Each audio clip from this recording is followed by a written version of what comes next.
The sky over London did not break, it screamed. It was a sound that bypassed the ears and drilled directly into the marrow of every living soul within the city limits, a cacophony of tearing reality and shifting dimensions that turned the familiar grey smog into a swirling vortex of crimson and obsidian. The Hellsing Organization's headquarters, a fortress of old money and older secrets, shook as if struck by the fist of a god, dust raining down from vaulted ceilings that had stood for centuries. Inside the war room, Integra Hellsing stood rigid, her cigar smoke curling around her like a protective serpent, but her eyes, usually sharp with command, widened in a rare flicker of genuine certainty. The monitors lining the walls, fed by satellites and street-level cameras, showed chaos that defied all known vampire lore. These were not ghouls rising from the grave, nor were they the disciplined ranks of millennium's Nazi vampires. These creatures were wrong. Their skin was scaled, their horns jagged protrusions of bone that seemed to drink the light, and their movements were fueled by a primal, chaotic rage that made even the most feral werewolf look tame.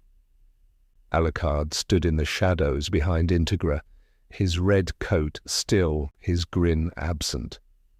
For the first time in 300 years, the no-life king was silent, his golden eyes narrowed not in amusement but in calculation. He smelled it before he saw it. The air didn't just smell of sulphur, it smelled of ancient hate, of a universe where death was not an end, but a recycling plant for endless slaughter. Integra. Alucard's voice cut through the panic, low and dangerous. This is not our hell, this is something hungrier. Before she could respond, the massive reinforced doors of the briefing room exploded inward, not blown open by explosives, but shattered by an impact so violent the steel twisted like wet paper. Through the cloud of debris and fire, a silhouette emerged. It was not a demon of this world. It was a mountain of green armor, scarred by eons of war, glowing with runes that pulsed with a malevolent energy. The Doomslayer stepped onto British soil, and the very ground beneath him cracked under the weight of his presence. He did not speak. He did not roar. He simply scanned the room, his visor locking on to the highest concentration of demonic energy, which happened to be the swarm of hell praetors pouring through the rift behind him. The Hellsing agents raised their rifles, fingers trembling on triggers, but the Slayer ignored them. He moved with a speed that belied his size, a blur of green and grey as he launched himself into the horde. What followed was not a battle, it was an execution. The sounds of tearing flesh and shattering bone echoed with a wet, visceral brutality that made seasoned soldiers vomit. The Slayer ripped a Cacademon's jaw off with his bare hands, using the severed limb to crush the skull of an imp before discarding both like trash. Blood-blackened Icarus sprayed across the pristine white walls of the Hellsing Command Center. Integra watched, frozen as this unknown entity dismantled an army that would have required her entire vampire battalion to hold. There was no technique, no elegance, only pure, unadulterated efficiency. Alucard stepped forward, his shadow stretching unnaturally long, merging with the darkness of the room. Interesting, the vampire whispered, a hint of madness returning to his voice. A mortal who fights like a storm. But the Slayer wasn't done. He turned slowly, the blood of demons dripping from his gauntlets, and his helmet locked onto Alucard. The air pressure in the room dropped instantly. Two apex predators, one from the depths of hell itself, the other from the abyss of immortality, stared each other down. The tension was a physical weight, crushing the breath out of everyone else in the room. Then the rift behind the Slayer pulsed violently, expanding, swallowing the light. A voice boomed from the portal, a voice that sounded like grinding tectonic plates. Slayer, you cannot stop the inevitable. The Night Sentinels fall, the Maykr crumbles, and now your new playground burns. The Slayer revved a chainsaw attached to his shotgun, the sound screaming through the room, drowning out the alarms. He took a step toward the rift, then stopped, turning his head slightly toward Integra. For a second, it felt as though he was assessing a threat, or perhaps an obstacle. Integra gripped her cane, her knuckles white. "Who are you?" she demanded, her voice steady, despite the tremor in the floor. The Slayer didn't answer. He simply raised his arm cannon, charging a blast of green energy that illuminated the dark room in a sickly glow. But he wasn't aiming at the demons. He was aiming at Alucard. The vampire's grin widened, teeth sharpening into needles. "Finally," Alucard breathed, spreading his arms wide as shadows began to coalesce into hundreds of spectral forms. "A challenge worthy of eternity." The shot fired, a beam of pure annihilation screaming across the room, and Alucard dissolved into a swarm of bats to meet it head-on. The collision of energies created a shockwave that blew out every window in the building, sending glass shards raining down onto the streets of London below, where the real invasion was just beginning. The collision of the Doom Slayer's plasma beam and Alucard's shadow form didn't just break windows, it rewrote the physics of the immediate area. Gravity seemed to invert for a split second, lifting debris, papers, and stunned agents into the air before slamming them back down with brutal force. When the dust settled, the floor between the two combatants was a crater of molten concrete and scorched earth. Alucard reformed instantly, his coat fluttering despite the lack of wind, a hole smoking through his chest that was already knitting together with writhing black tendrils. "Magnificent!" Alucard laughed, the sound echoing with a dozen overlapping voices. "You carry the stench of the pit, yet you bleed nothing but rage. Are you a demon who forgot his master, or a man who stole a god's armor?" The Doomslayer offered no retort. He racked the slide of his super shotgun, the mechanical click sounding like a gunshot in the sudden silence. His movement was economical, predatory. He didn't waste motion. While Alucard taunted, the Slayer was already calculating trajectories, weak points, and exit strategies. He had fought gods, titans, and the architects of hell itself. A flamboyant vampire, no matter how powerful, was just another variable in the equation of survival. Outside, the screams of Londoners rose in a crescendo. The Hell Priests had breached the perimeter, unleashing hordes of Mancubus and Revenants onto the unsuspecting populace. Fire engulfed the historic districts, turning the fog into a choking smog of ash and despair. Integra shouted orders into a radio, her voice cutting through the chaos, directing the remaining Hellsing forces to engage the external threats. But her eyes never left the standoff in her office. "Alucard, stand down," she commanded, authority ringing in her tone. "We do not know his intentions. He destroyed the intruders." "He destroyed our intruders, Master," Alucard corrected, his eyes glowing with a manic intensity. "But he stands in my house. He threatens my queen. In my world, that is a capital offense." The Slayer shifted his stance, the heavy thud of his boots signaling an imminent charge. He wasn't interested in politics or hierarchy. To him, Alucard radiated a dense, corrupted energy signature similar to the demons he had spent lifetimes eradicating. In the Slayer's binary worldview, if it wasn't human and it wasn't helping, it was a target. Suddenly, the wall to their left exploded inward. A Baron of Hell, towering and wreathed in green flame, crashed into the room wielding a massive, double-bladed axe. It roared, a sound that shattered the remaining glass, and swung its weapon at Integra. Time seemed to slow. Integra didn't flinch. She had faced death too many times to fear it now. But before the axe could connect, a green blur intercepted the blow. The Slayer caught the flaming axe blade with his armored forearm, sparks showering down like fireworks. The metal of his gauntlet groaned but held. With a grunt of exertion that sounded like grinding stones, the Slayer twisted his wrist, snapping the Baron's arm like a dry twig. The demon shrieked, but the sound was cut short as the Slayer grabbed it by the throat, lifted it effortlessly into the air, and slammed it into the ceiling, then the floor, then the wall, reducing the mighty general to a pulp of gore in seconds. He tore the heart out of the cooling corpse and crushed it in his fist, the black blood spraying across Alucard's face.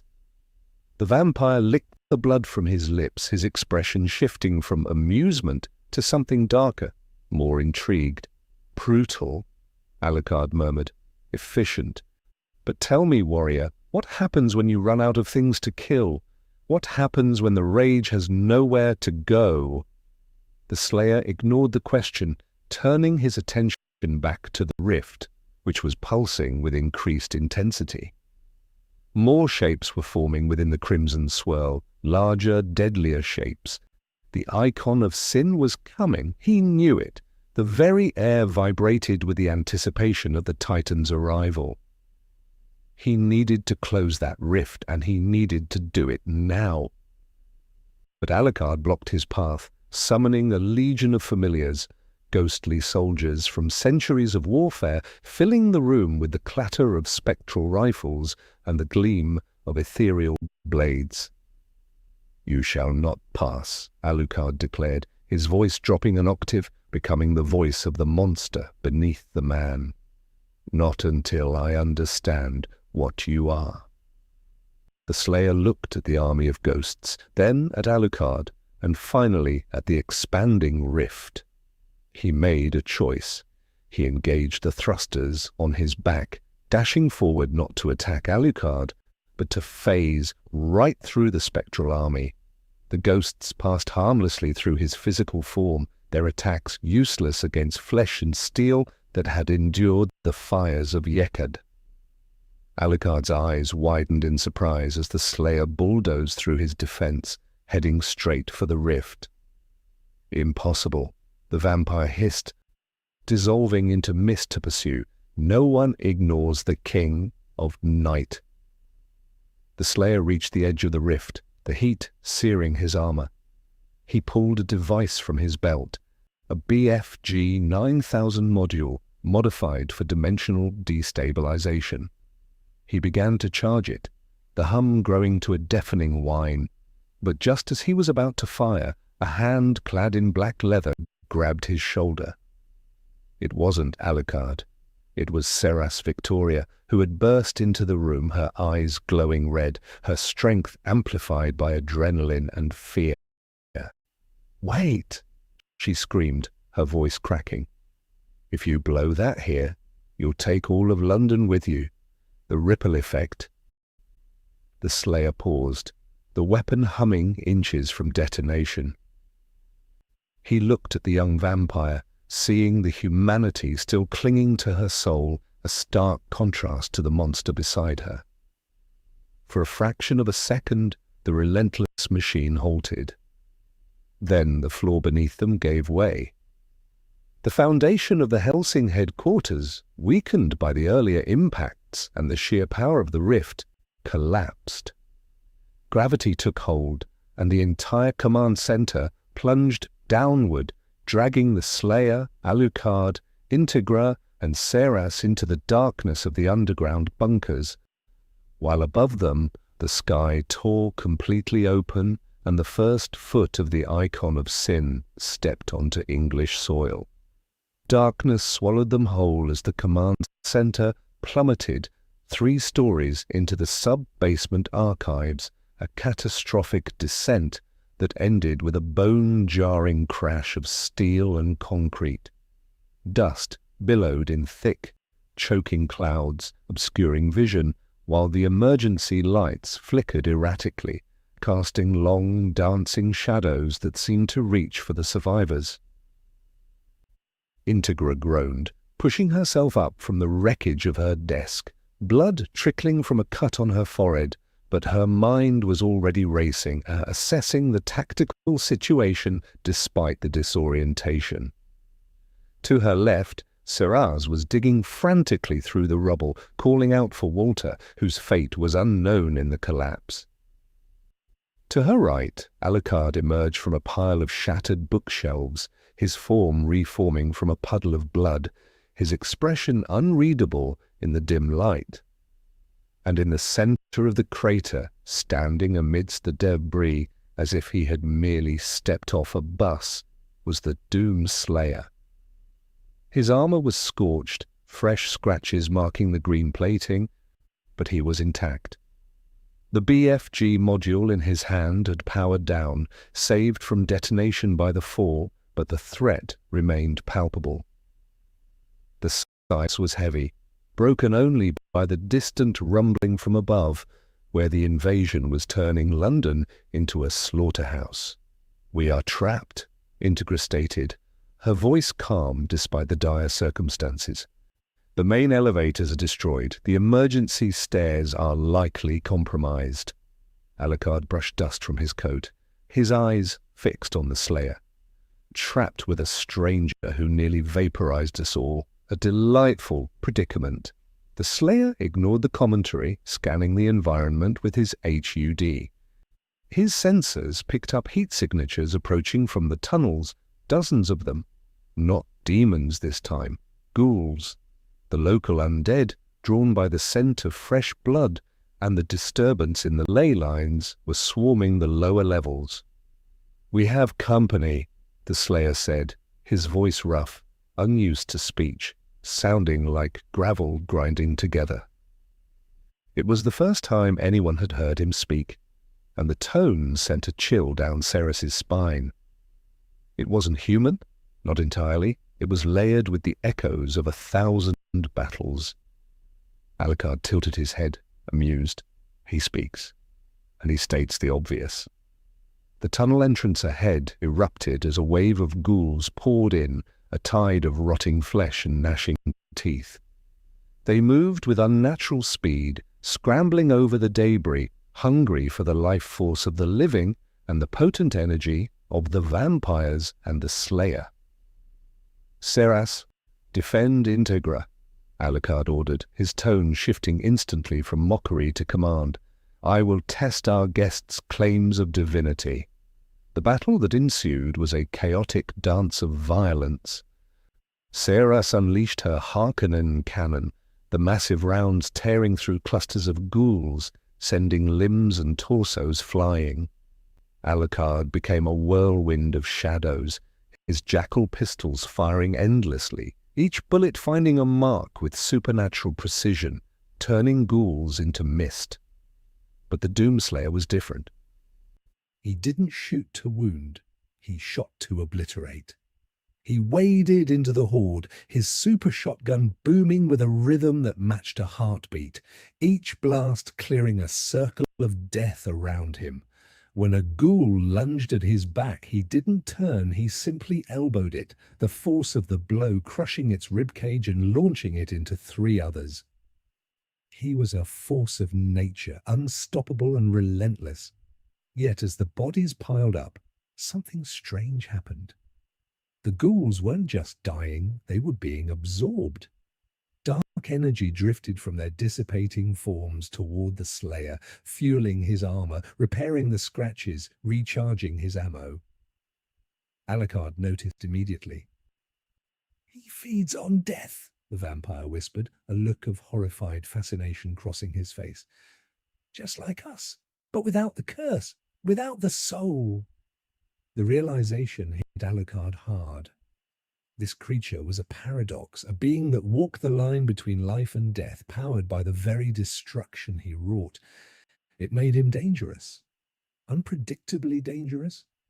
As the last ghoul fell, the tunnel went silent again, save for the heavy breathing of Ceras, and the humming of the Slayer's suit. Integra stepped forward, leaning on her cane. "You fight well," she admitted, her gaze piercing, "but you are not an ally. You are a weapon without a handler. Why are you here?" The Slayer turned to her, the green glow of his visor intensifying. "Hell followed me," he said simply. "I broke their gates. They open new ones here." He pointed upward toward the surface. "The source is not just a rift. It is an anchor. Someone in this world called them." The accusation hung in the air, heavy and accusatory. Alucard's grin vanished. "An anchor? You suggest collaboration? From this world?" "Millennium!" Saras gasped, her eyes widening. "The mate, could he have gone further? Could he have sought power beyond vampires?" Before anyone could answer, the ground shook violently again, but this time the vibration came from below, deeper than the bunkers.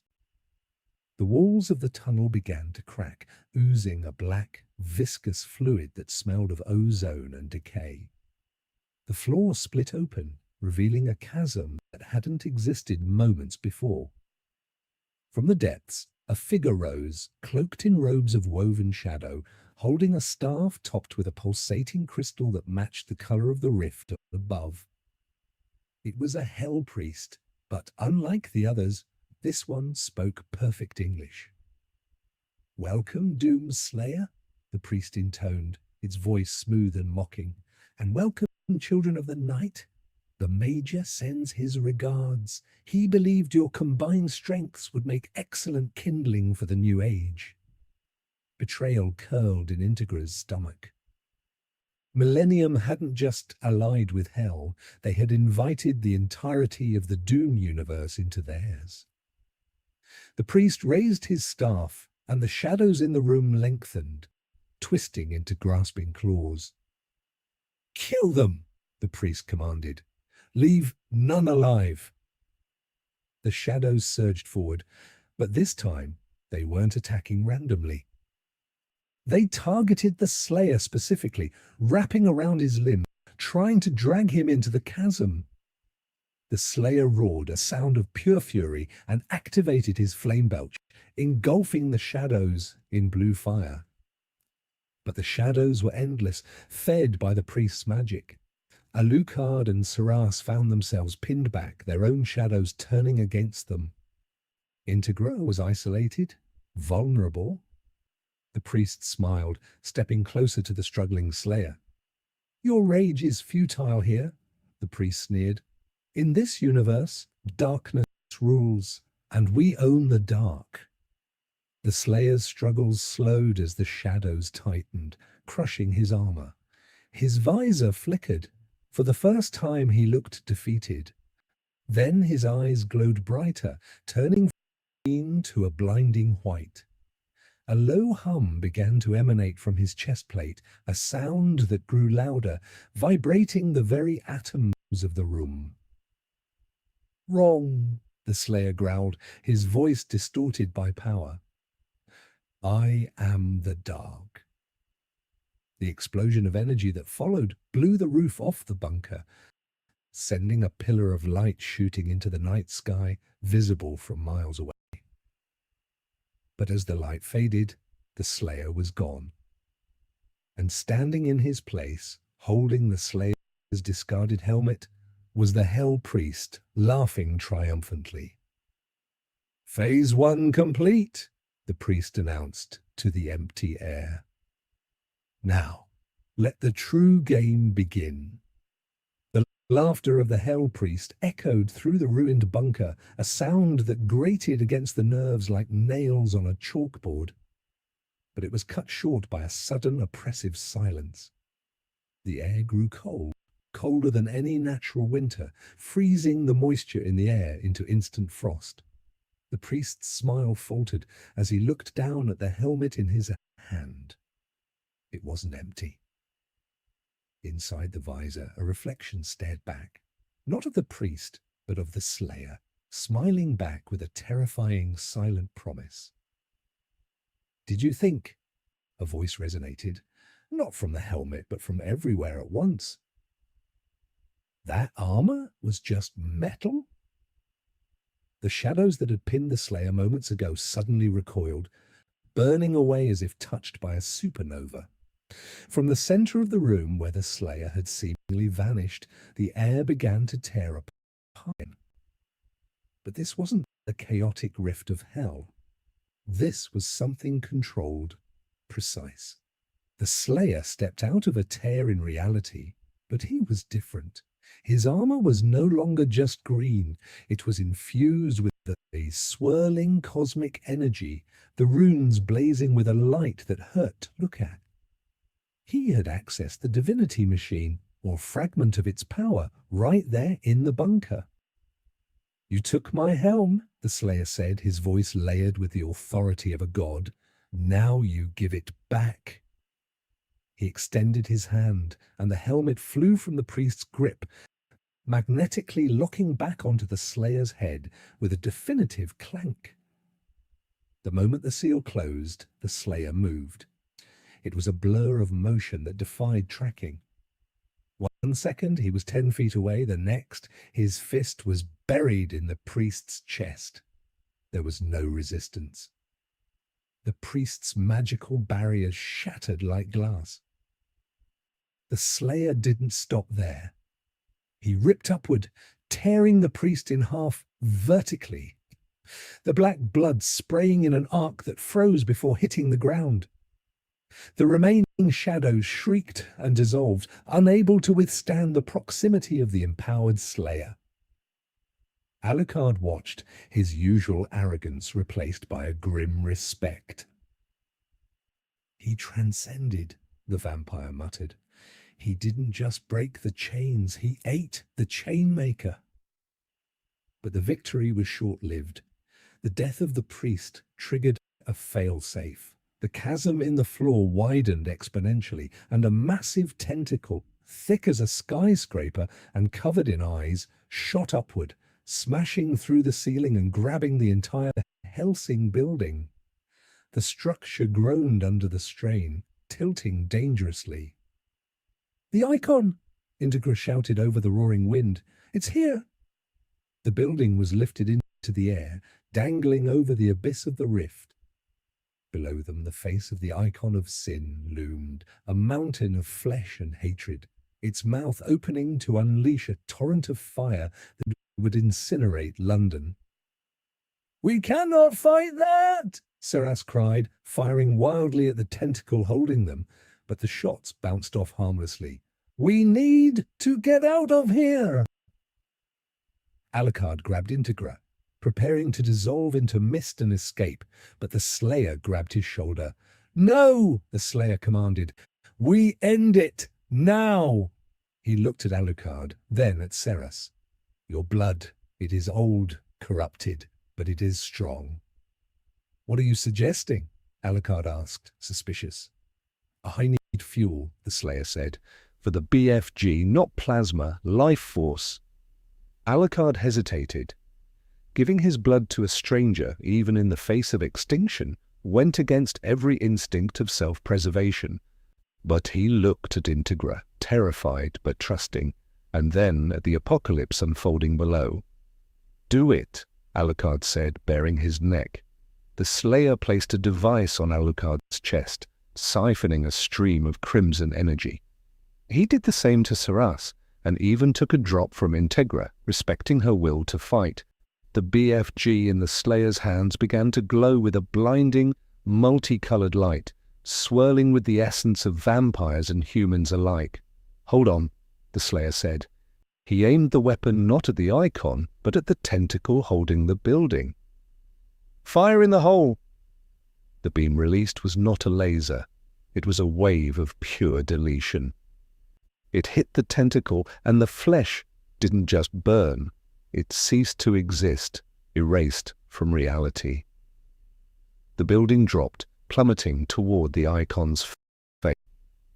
As they fell, the Slayer leaped from the crumbling structure, soaring through the air toward the giant demon. He landed on the icon's forehead, the impact cracking the bone. The icon roared, shaking the city, trying to dislodge him. The Slayer planted his feet, raised the supercharged BFG, and looked directly into the giant's central eye. "Go to hell," he whispered. He fired point blank. The explosion consumed the icon's head, blowing it apart in a spectacular display of gore and light. The shockwave rippled outward, sealing the rift instantly. Darkness fell over London. Silence returned. But as the dust settled, the Slayer stood atop the falling corpse of the Titan, looking down at the city. He had won.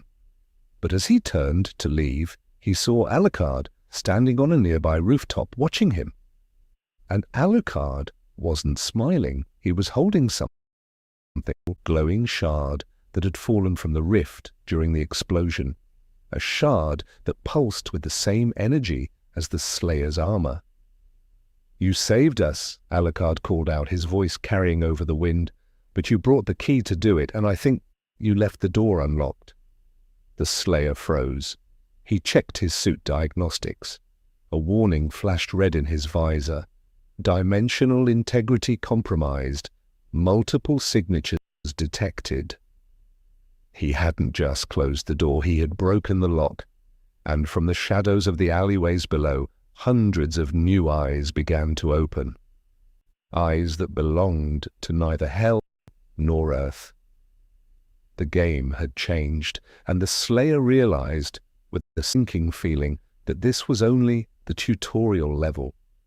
The silence that followed the destruction of the icon of sin was deceptive, a fragile veneer over a boiling pot of impending catastrophe.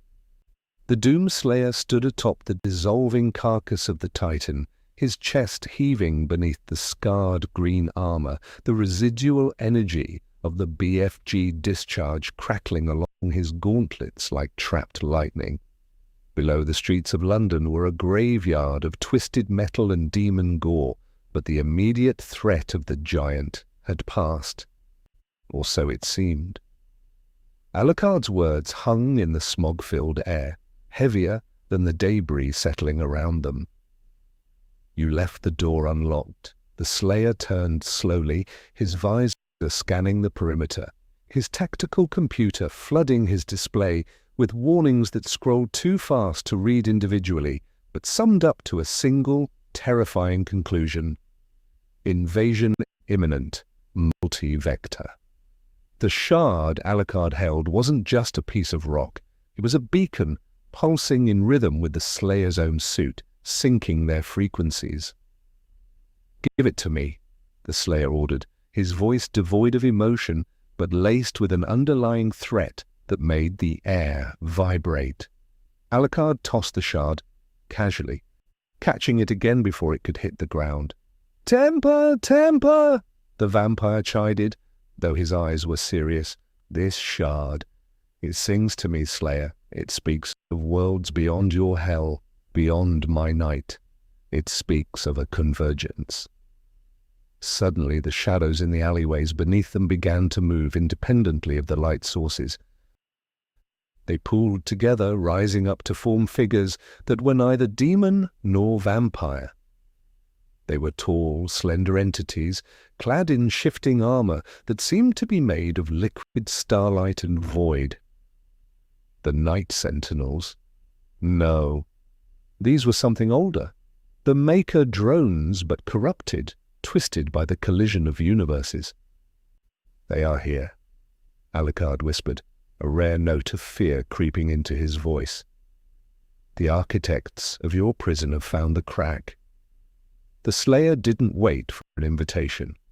He activated his dash thrusters, launching himself off the Titan's corpse and landing squarely in the midst of the new arrivals.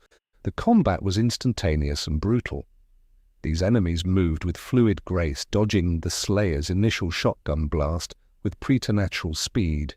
They wielded staffs that emitted beams of disintegration, forcing the Slayer to roll and weave, his movements a desperate dance of survival. One beam grazed his shoulder, stripping the armor down to the flesh beneath, revealing skin that was pale and scarred, marked with ancient runes.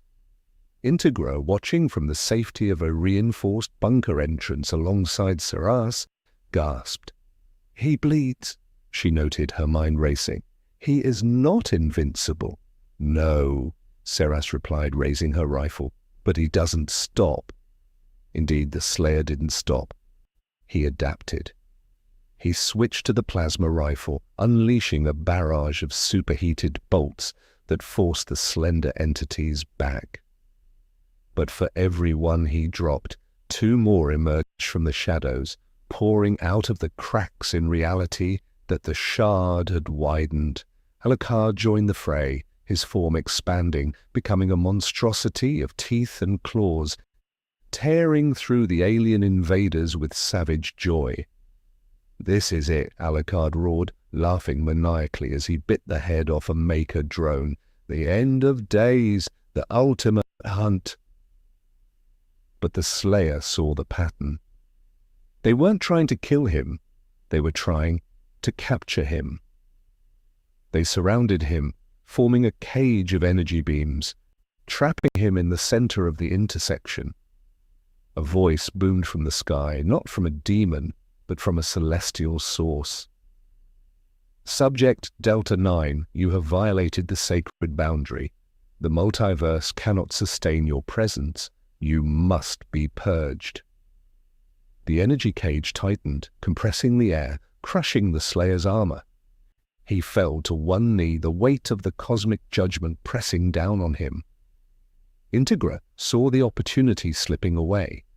If the Slayer fell, whatever barrier he provided against the full force of hell would vanish, and these new entities would consume everything. "Seras!" Integra commanded. "The shard! Use the Harkonnen cannon to amplify the shard's frequency. Disrupt their lock." Seras hesitated. "But Master, if I miss, I could kill him." "Do it!" Integra screamed. Seras loaded the glowing shard into the muzzle of her cannon, aiming at the center of the energy cage. She took a deep breath, channeling every ounce of her vampire strength, and fired. The shot didn't hit the Slayer, it hit the intersection of the energy beams. The resulting explosion was silent, a vacuum of sound that sucked the light out of the area before releasing a shockwave of pure white noise. The energy cage shattered. The Slayer roared, surging to his feet, freed from the constraint. He looked at Seras, a nod of acknowledgement hidden behind the visor. Then he looked at the sky, where a massive portal was opening, larger than the first, revealing a landscape of floating islands and golden cities, the realm of the Maykrs. "They won a war," the Slayer growled, reloading his weapons with a rhythmic click-clack that echoed like a death knell. "I'll give them a genocide." He turned to Alucard and Integra. "Stay out of my way." And with that, he launched himself upward, straight into the heart of the enemy fleet, a solitary green speck against an army of gods. As he ascended, the ground beneath London began to shake again, but this time the tremors weren't from impact. They were from awakening. Deep beneath the city, in the catacombs where the oldest vampires slept, something else stirred. Something that had felt the Slayer's power and recognized it as a meal. The camera pans down deep into the earth, past the sewers, past the subway tunnels, into a cavern where a coffin of black iron sat chained with silver. The chains snapped one by one, the lid creaked open. A pair of eyes, older than Alucard, older than the Hellsing lineage, opened in the dark. "Finally," a voice whispered, dry as dust. "The feeder has arrived." The screen cuts to black as the sound of a heartbeat, slow and thunderous, begins to pound, syncing with the title card. The ascent was not a flight. It was a violation of the atmosphere. The Doomslayer tore through the smog-choked skies of London, his thrusters screaming a high-pitched wail that shattered the remaining windows in the financial district, leaving a trail of ionized green fire that burned like a scar against the night. Below him, the city was a dying organism, convulsing under the weight of the Maykr invasion. Golden beams of light rained down, not to heal, but to disassemble. Wherever the light touched, reality unraveled. Buildings didn't collapse, they dissolved into geometric dust, and people screamed as their bodies were stripped of flesh and reassembled into mindless, floating servitors. The Slayer ignored the chaos below. His target was the source, the massive, floating archipelago of the Maykr Realm that had breached the sky, a paradise of gold and white marble hovering ominously over the ruins of humanity. As he closed the distance, the air grew thin and cold, replaced by a sterile, antiseptic scent that masked the underlying rot of divinity. Sentinels, tall, faceless warriors clad in shimmering gold armor, swarmed to intercept him. They moved with synchronized perfection, their energy spears humming with a frequency designed to disrupt biological matter. "Target acquired," a chorus of voices echoed in the Slayer's helmet, not spoken but projected directly into his neural link. The false god returns to be unmade. The Slayer didn't break stride. He met the first wave head-on, his super shotgun roaring with a sound that drowned out the celestial choir. The blast caught 3 sentinels mid-air, vaporizing their golden chests and sending their lifeless forms spiraling down toward the burning city. But these enemies were different from the demons of hell. They didn't bleed black ichor, they leaked pure blinding light, and when they died, they exploded in bursts of radiation that scorched the Slayer's armor. He pushed through the pain, his movements a blur of violence. He grabbed a sentinel by the throat, crushing the golden helm until sparks flew, then used the corpse as a club to smash 2 more out of the sky. He was a storm of green steel amidst a sea of gold, an anomaly that the perfect order of the Maykrs could not compute. Higher he climbed, breaking through the cloud layer into the stratosphere, where the stars were visible and the curvature of the earth painted a dark horizon. The floating islands of the Maykr Realm loomed ahead, connected by bridges of hard light, pulsating with energy. In the center stood the Seraphim's throne room, a spire of impossible geometry that pierced the heavens. But as the Slayer approached the outer perimeter, the gravity shifted. Suddenly, he wasn't just fighting upward, he was fighting against a force that wanted to push him back down to his mortal plane. A voice, smooth and devoid of empathy, resonated from the spire. "Doomslayer, you are a glitch in the simulation, a variable we failed to delete. Why do you persist? Your rage is obsolete here." The Slayer landed on the edge of the nearest floating island, the impact cracking the pristine white stone. He looked up, his visor locking onto the figure emerging from the spire.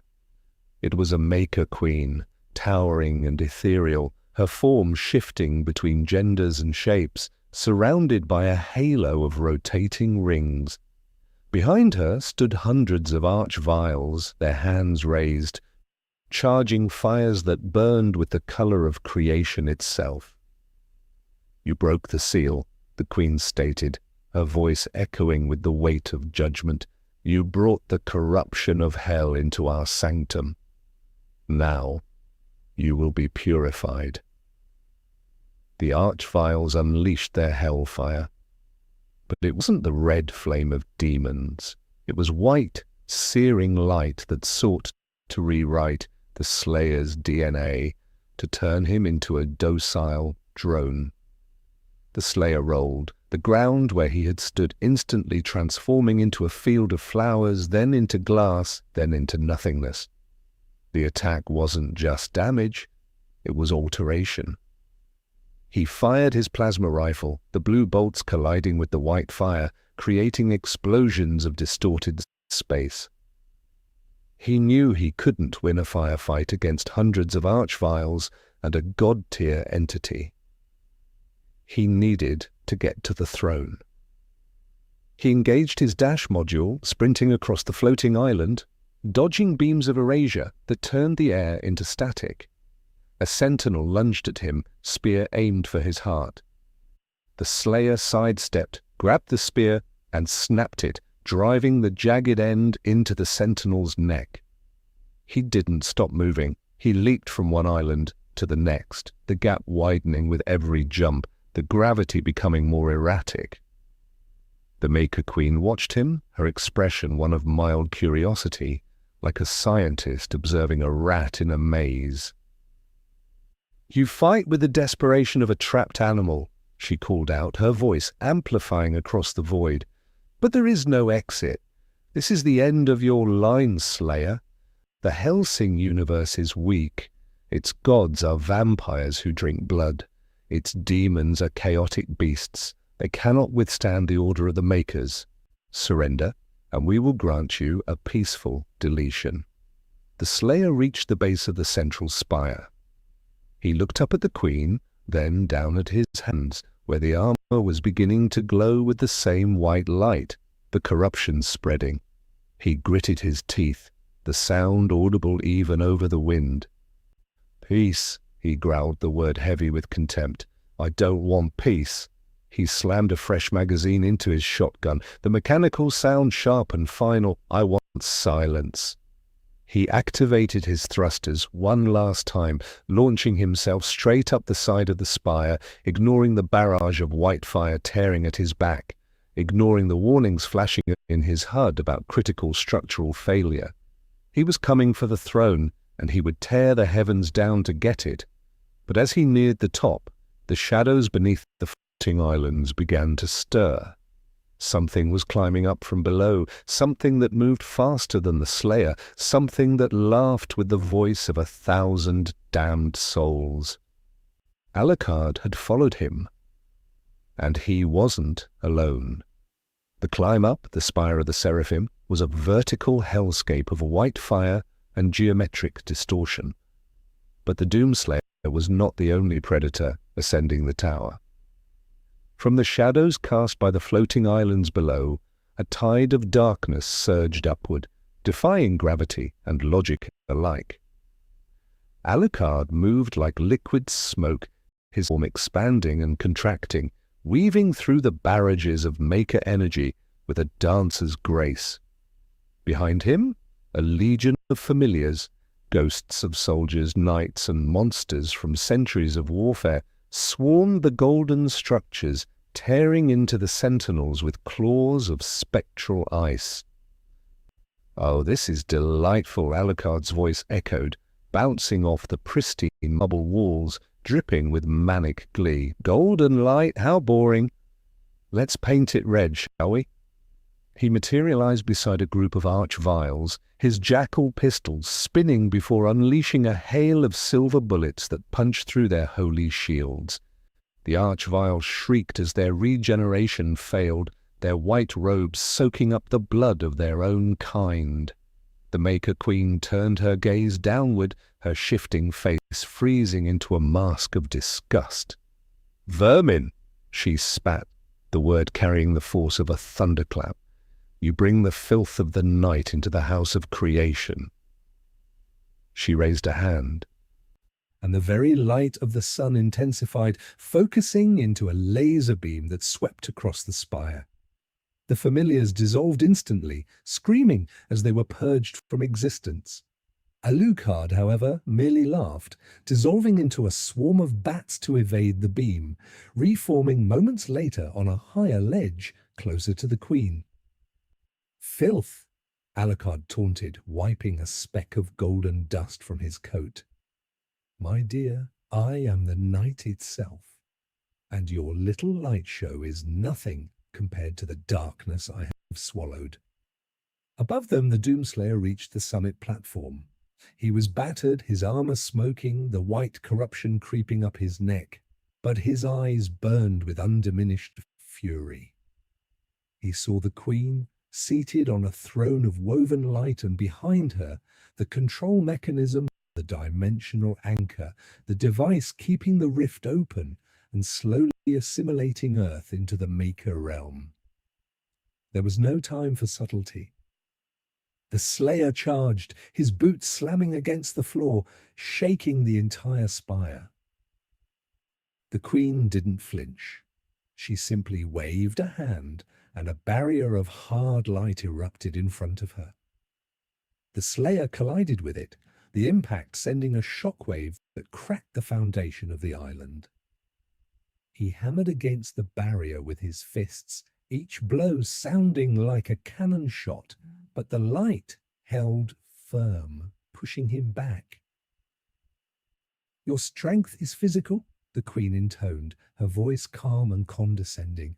"Mine is conceptual. You cannot break what defines reality." Suddenly, Alucard landed on the platform beside the Slayer, his coat billowing in the cosmic wind. He looked at the barrier, then at the Slayer, a wicked grin splitting his face. "Stuck, are we? Need a hand, or perhaps a mouth?" Before the Slayer could react, Alucard opened his mouth wide, unhinging his jaw, and released the level 1 restriction. The shadows around them coalesced into a massive, demonic hound, Baskerville, which lunged at the light barrier, biting down with teeth made of pure negation. The combination of the Slayer's physical brute force and Alucard's metaphysical erosion began to crack the shield. Sparks of fractured reality flew everywhere. The Queen's composure slipped. "Impossible," she whispered. "The vampire, he consumes concepts." "Eat everything," the Slayer grunted, redoubling his efforts as the barrier flickered. With a final synchronized strike, the Slayer's fist smashing into the weak point created by Baskerville's bite, the shield shattered. The explosion of light blinded everyone for a second. When vision returned, the path to the throne was clear. But the Queen was no longer sitting. She stood, her form growing, shifting into a monstrous avatar of wings and eyes, a true reflection of her power. "If you wish to die so badly," she roared, her voice shaking the stars, "then I shall grant you oblivion." She unleashed a wave of energy that warped the platform, turning the stone into living flesh that tried to grab the intruders. The Slayer dove forward, sliding under the wave, while Alucard dissolved into mist to flow over it. They converged on the Queen from opposite sides. The Slayer launched himself into the air, activating his flame belch, engulfing the Queen's lower form in blue fire that burned even divine flesh. Alucard materialized behind her, sinking his fangs into her neck, drinking not blood, but the raw essence of her divinity. The Queen screamed, a sound that shattered the remaining windows of the spire. She thrashed, throwing the Slayer across the platform, where he crashed into the control console. Sparks flew, and the dimensional anchor began to destabilize.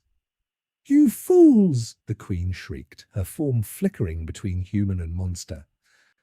"By attacking me, you sever the tether holding your world together. Without my control, the Hell Dimension and the Maykr Realm will collide completely. Your planet will be crushed between two universes." The Slayer froze, his hand hovering over the console. Alucard pulled back, blood, golden and glowing, dripping from his lips. He looked at the Slayer, his eyes wide with a mix of horror and excitement. "She's telling the truth, Slayer," Alucard said, his voice unusually serious. "If we kill her now, London doesn't just burn, it ceases to exist. We need her alive to close the door." The Queen laughed, a hysterical, broken sound. "Yes! Beg for your lives, serve me, and I might spare your species as pets." The Slayer looked at the console, then at the Queen, then at the crumbling sky above. The collision was already starting. Chunks of hell terrain were merging with the Maykr Islands, creating a nightmare landscape of fire and gold. He realized the trap. Killing the queen was the obvious move, but it was the wrong one. He needed to do something else, something desperate. He looked at Alucard. "Can you hold her?" he asked. Alucard grinned, his shadows writhing eagerly. "Hold a god? My friend, I was born to strangle gods." "Do it!" the Slayer commanded. He turned away from the queen and ran toward the edge of the platform, toward the chasm where the two universes were grinding together. "Where are you going?" Alucard shouted, dodging a blast of holy fire.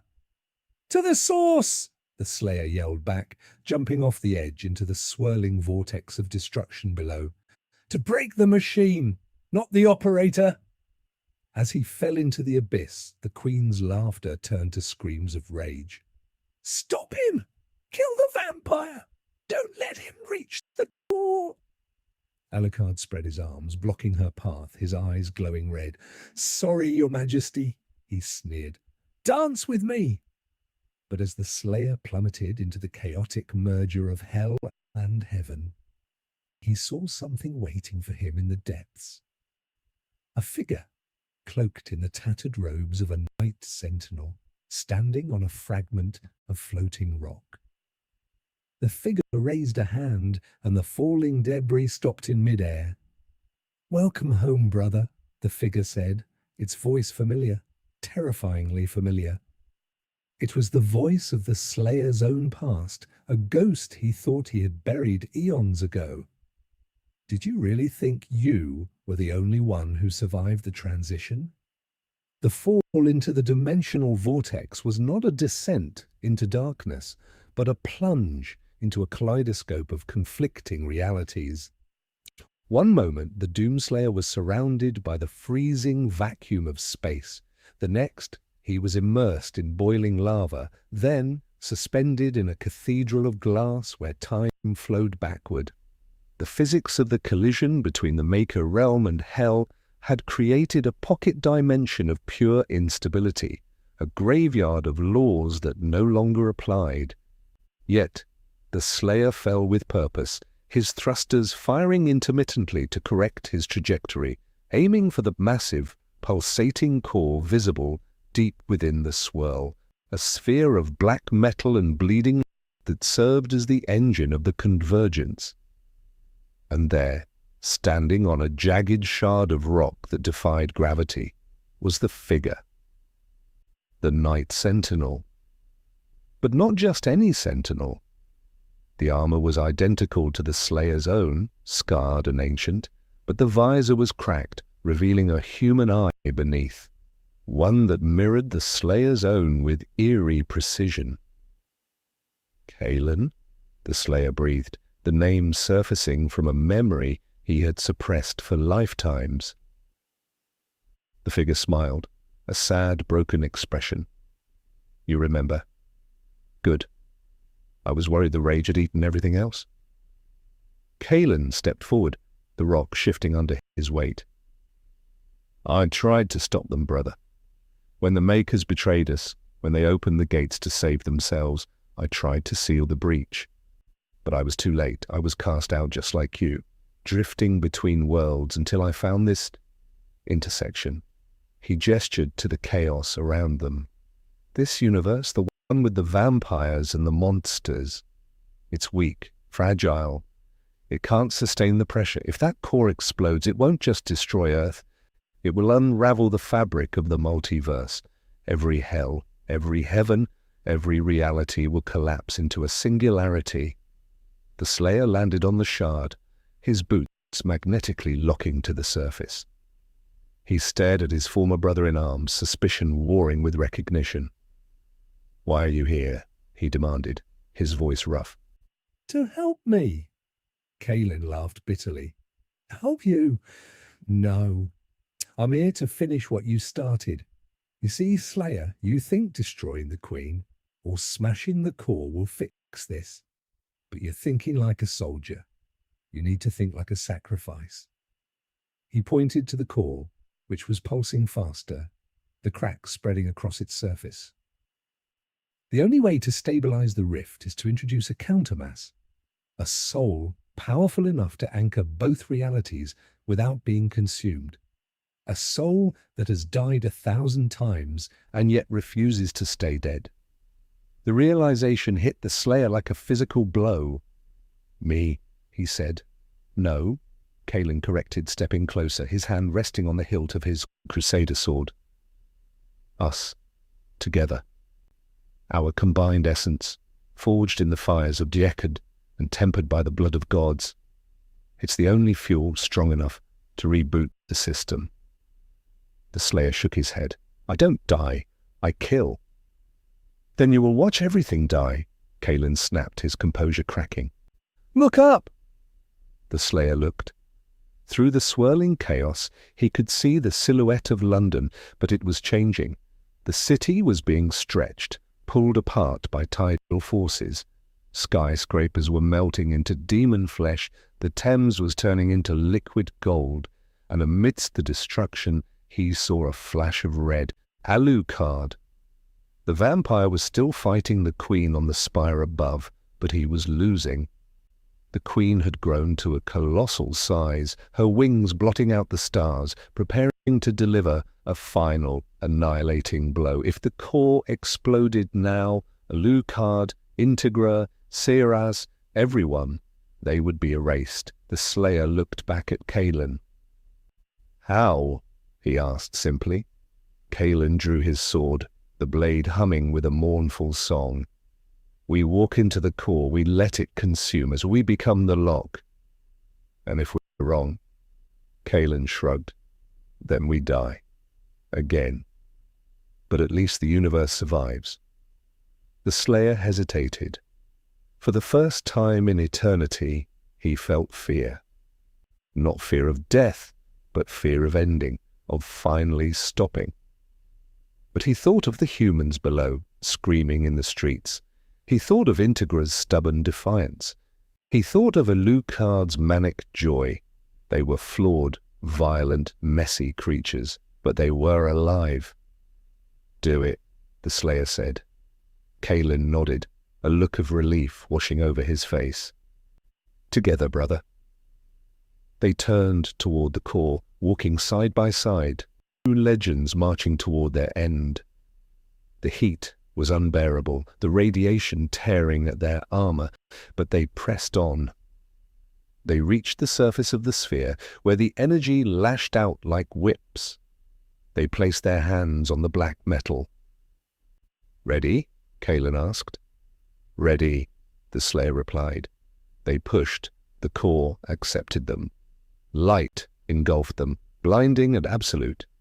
Pain, beyond anything they had ever felt, racked their bodies as their very atoms began to unravel, merging with the machinery of the universe.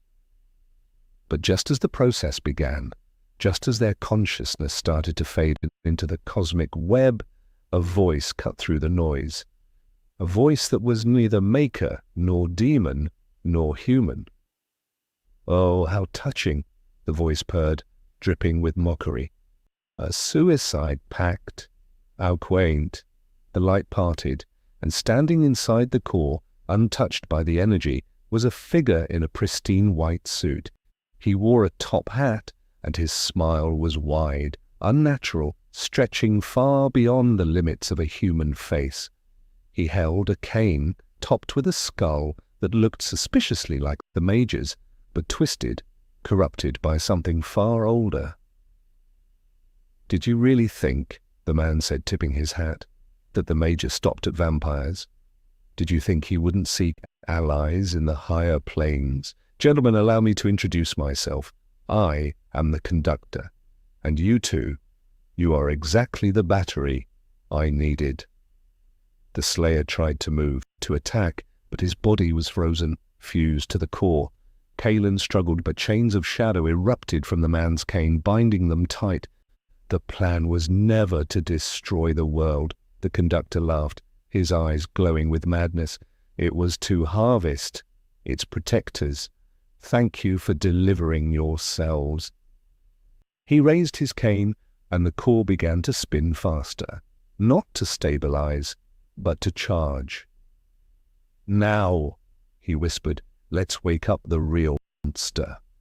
The ground beneath the core cracked, and a massive eye, larger than continents, opened in the depths of the void, the true icon. And it was hungry. The revelation struck the Doomslayer with the force of a collapsing star. The Conductor, this dapper monstrosity of shadow and sand, wasn't just an observer. He was the architect of the entire catastrophe. The Major of Millennium hadn't just allied with Hell, he had bargained with entities that predated the concept of evil itself, trading souls for the power to manipulate the fabric of the multiverse. And now, the Slayer and Kaelin, the two most powerful warriors in existence, were trapped, their essence being siphoned to awaken a threat that made the icon of sin look like a puppy. "You played us," Kaelin growled, straining against the shadow chains, his voice filled with self-loathing. "We walked right into your trap." The Conductor tipped his hat again, his grin widening until it split his face. "Trap? Oh no, my dear Sentinel. This is an evolution. You see, the Major wanted war, pure, unadulterated war. But war requires combatants of equal stature, and what better opponents for the resurrected gods than the slayers of gods? He tapped his cane on the surface of the core, and the energy flow reversed. Instead of consuming the Slayer and Kaelin, the core began to pump energy into them. But it wasn't clean energy, it was corrupted, tainted with the madness of the void. The Slayer felt his muscles swell, his armor fusing with his skin, new weapons manifesting from his pores, blades of shadow, cannons of bone. He screamed not in pain but in rage as his will was assaulted by foreign thoughts, whispers of domination and destruction. "Feel it!" the Conductor shouted over the rising hum of the machine. "The power of the abyss. You are no longer just the Doom Slayer. You are the herald of the end." Kaelin was undergoing a similar transformation, his golden armor turning black, his eyes burning with a violet fire. "Stop!" Kaelin yelled, fighting the intrusion. "Don't take it, it's poison!" But the Conductor's influence was overwhelming. "Poison is just medicine in the wrong dose," he chuckled. "And you, my friends, are overdosing on destiny." Above them, on the spire, the battle had reached its climax. Alucard, battered and bleeding gold, was pinned beneath the foot of the giant Maykr Queen. She raised her hand, a spear of pure light forming to pierce his heart. "Die, abomination," she hissed. But before she could strike, the sky turned purple. The clouds parted, and a beam of corrupted energy shot down from the vortex, striking the Queen. She didn't explode, she froze, her form twisting, mutating. Her wings sprouted eyes, her face melted into a mask of sorrow. She let out a gurgling scream as she was assimilated into the Conductor's army. Alucard rolled away, gasping for breath, looking up at the sky in horror. "What in the name of Dracula?" he muttered. The entire battlefield shifted, the Maykr sentinels and the demons of hell fighting each other. They turned in unison toward the sky, their eyes glowing with the same violet hue. They were no longer independent factions, they were a hive mind controlled by the Conductor, and the hive mind had one target, Earth. "Phase 2 complete," the Conductor's voice boomed from everywhere, amplified by the transformed armies. "Initiate the descent." The floating islands of the Maykr Realm, now fused with the rocky terrains of Hell, began to tilt. They weren't hovering anymore, they were falling. Millions of tons of divine and demonic architecture plummeted toward London, accelerated by the Conductor's magic. Alucard realized the scale of the disaster. "Integra!" he screamed, dissolving into mist and shooting downward at maximum speed. "Seras! Evacuate the city! Everything is coming down!" Below in the Hellsing bunker, Integra watched the monitors as the sky fell. Rain of fire and gold hammered the defenses. The Harkonnen cannon fired blindly into the sky, taking down falling debris. But it was like trying to stop a tsunami with a spoon. "We can't hold them," Seras cried, tears streaming down her face as she fired round after round. "There's too many." Back in the vortex, the Slayer fought the control. The corruption was trying to overwrite his mind, to turn him into a puppet. But the Doomslayer was defined by one thing: refusal. He refused to die. He refused to submit, and now he refused to be a tool. "Get out of my head!" he roared, the sound tearing through the psychic link. He focused all his rage, all the memories of every demon he had killed, every injustice he had witnessed, into a single point of resistance. The violet light in his eyes flickered, replaced by the familiar burning green. "Kaelin!" he shouted to his brother. "Break the chain! Don't fight the power! Redirect it!" Kaelin understood. Instead of resisting the influx of energy, he grabbed hold of it, channeling it not into his body, but into the shadow chains binding them. "Together!" Kaelin yelled. They pulsed simultaneously. The shadow chain shattered. The Conductor stumbled back, his smile faltering for the first time. "Impossible," he stammered. "You should be mine." "We belong to no one," the Slayer growled, ripping the corrupted armor from his chest, revealing the scarred flesh beneath, glowing with pure, unadulterated rage. He grabbed Kaelin by the shoulder. "We're closing this door. Permanently." "How?" Kaelin asked, panting. "By blowing the hinges off," the Slayer replied.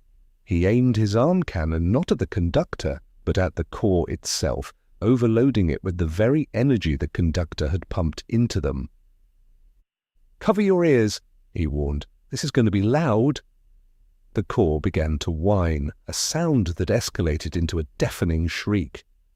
The Conductor's eyes widened in panic. "No!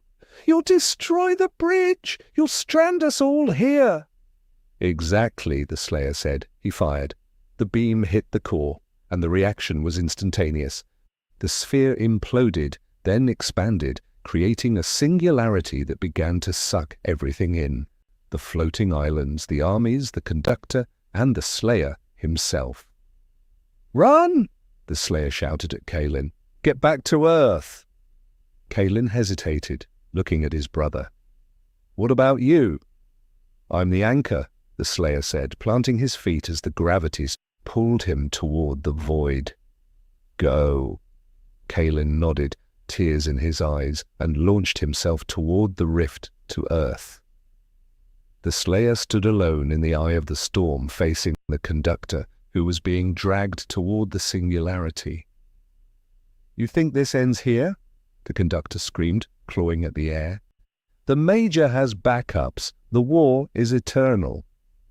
"Not for you," the Slayer said calmly. He grabbed the Conductor by the lapels of his white suit. "Enjoy the quiet." And with the final mighty shove, the Slayer threw the Conductor into the singularity. The entity vanished, swallowed by the nothingness. But the pull was too strong. The Slayer felt his boots lifting off the ground. He was next. He looked up one last time, seeing the rift to Earth closing, seeing Alucard reaching out, screaming his name. "Tell Integra!" the Slayer started. But the words were lost in the roar of the collapsing universe. The rift snapped shut. The singularity consumed the last of the Maykr Hell fusion. And then silence. Absolute, terrifying silence. The sky above London cleared. The floating islands were gone, the demons were gone, only ash remained, falling gently like snow. Alucard landed in the ruins of the street, staring up at the empty sky. "Slayer?" he whispered. There was no answer, just the wind howling through the broken city. Had he won? Or had he sacrificed himself for a victory that left them defenseless against whatever came next? As Alucard turned to find Integra, the ground beneath him trembled. Not from an explosion, but from a heartbeat, a single, massive heartbeat coming from inside the earth. The conductor's voice echoed one last time, faint and distant, from deep below the crust. "Checkmate." The silence that followed the closure of the rift was heavier than the bombardment that had preceded it. It was the silence of a grave, of a world holding its breath, waiting for the other shoe to drop. Alucard stood amidst the rubble of Oxford Street, his red coat tattered, his usual flamboyance replaced by a grim stillness. Around him, the survivors of the Hellsing Organization emerged from the bunkers, blinking in the pale morning light that filtered through the lingering ash cloud. They were alive, but the cost was etched into every face. Integra Hellsing leaned heavily on her cane, her uniform stained with dust and blood, her single eye scanning the horizon where the sky had torn open and then sealed itself. "Is it over?" Seras asked, her voice trembling, her rifle hanging loosely in her hand. She looked at Alucard, seeking reassurance, but the no-life king offered none. "The invasion is repelled," Alucard said softly, his gaze fixed on the spot where the doomed Slayer had vanished. "But the war has merely changed theaters." He remembered the Slayer's final words, cut short by the void. "Tell Integra." Tell her what? That he was gone? That he had sacrificed himself to seal the breach? Or was there a warning hidden in those unfinished syllables? A warning about the heartbeat they all felt rumbling through the soles of their boots. The tremor grew stronger, knocking Seras off her feet. Dust rained down from the skeletal remains of the buildings. "Earthquake!" a soldier shouted, panic rising in his voice. "No!" Integra corrected, her voice steely despite the fear gnawing at her gut. "That is not tectonic. That is biological." As if in response to her words, the asphalt in the center of the street began to bubble. Black fluid, thick and oily, oozed from the cracks, pooling together to form a shape. It wasn't a demon, and it wasn't a vampire, it was a puddle of pure shadow, shifting and writhing, taking on the vague outline of a man in a white suit. The conductor, or what was left of him. He hadn't been destroyed, he had been scattered, fragmented across the dimensions, and now he was reconstituting himself through the very bedrock of Earth. "Did you miss me?" The voice bubbled up from the ground, distorted and multi-layered. "You closed the door, yes, but you forgot one crucial detail. I am not on the other side. I am in the Foundation." The shadow rose, forming a tall, slender figure, though its features were blurred, like a painting left in the rain. The Major's plan was always contingency upon contingency. The Maykrs were the hammer. Hell was the anvil. But I am the forge, and now I am awake within your world. Alucard stepped forward, his shadows unfurling like aggressive snakes. "You are a ghost," he spat. "A remnant. I will banish you to the void again." The conductor laughed, a sound that made the teeth of everyone present ache. "Banish me? To where, vampire? I am everywhere. I am in the walls of your headquarters. I am in the blood of your ghouls. I am in the thoughts of your queen." He pointed a shadowy finger at Integra. "Especially in your thoughts, Sir Integra. Do you feel it? The doubt, the fear that you made the wrong choice, that inviting the Slayer brought the end sooner?" Integra gripped her cane tighter, her knuckles white. "We made the choice to survive," she declared, her voice ringing with authority. "And we will survive this too." "Will you?" The conductor tilted his head. "Because the Slayer is gone, your great protector, sacrificed for a temporary fix. And now you face an enemy that cannot be shot, cannot be stabbed, and cannot be exorcised. An enemy that is part of your reality now." Suddenly the soldiers around them began to twitch. Their eyes rolled back, turning a sickly violet. One by one, they dropped their weapons and turned their guns on their comrades. "What is happening?" Saras screamed, raising her rifle but hesitating to fire on her own team. "Conversion," the conductor explained cheerfully. "Total integration. Why fight an army when you can simply rewrite the code?" Chaos erupted. The Hellsing forces turned on each other, possessed by the conductor's influence. Alucard moved like a blur, incapacitating the possessed soldiers with non-lethal strikes, but there were too many. "Seras, get Integra to the car," Alucard ordered, his voice cutting through the din. "We need to get to the source. If he is in the Foundation, we must go underground." Seras grabbed Integra, shielding her as they fought their way through the melee. Alucard stayed behind, a whirlwind of violence, holding back the tide of possessed humans. "Go!" he roared. "I will hold the line!" As they reached the armored Hellsing vehicle, Integra looked back. Alucard was surrounded, outnumbered 100-1, but he was laughing, his eyes glowing with the thrill of the hunt. But then the ground beneath Alucard split open. A massive tendril of shadow shot up, wrapping around the vampire's waist. The conductor chided. "No leaving the party yet, Count." The tendril yanked Alucard downward, dragging him into the earth. "Alucard!" Seras screamed, reaching out, but it was too late. The ground sealed over him, swallowing the no-life king whole. The car screeched away, tires smoking as Integra pounded on the partition. "Driver, faster! We need to reach the Vatican Section 13. They might have answers." But as they sped through the ruined streets, Integra noticed something horrifying. The shadows of the buildings were moving independently of the light sources. They were stretching, reaching for the car. The conductor wasn't just in the ground. He was in the light, in the dark, in the air. He was the atmosphere. The radio in the car crackled to life, static, filling the cabin. Then a voice cut through. It was the Doomslayer, but it sounded distant, distorted, as if speaking from the bottom of a well. "Integra, listen." Her heart skipped a beat. "Slayer, you're alive."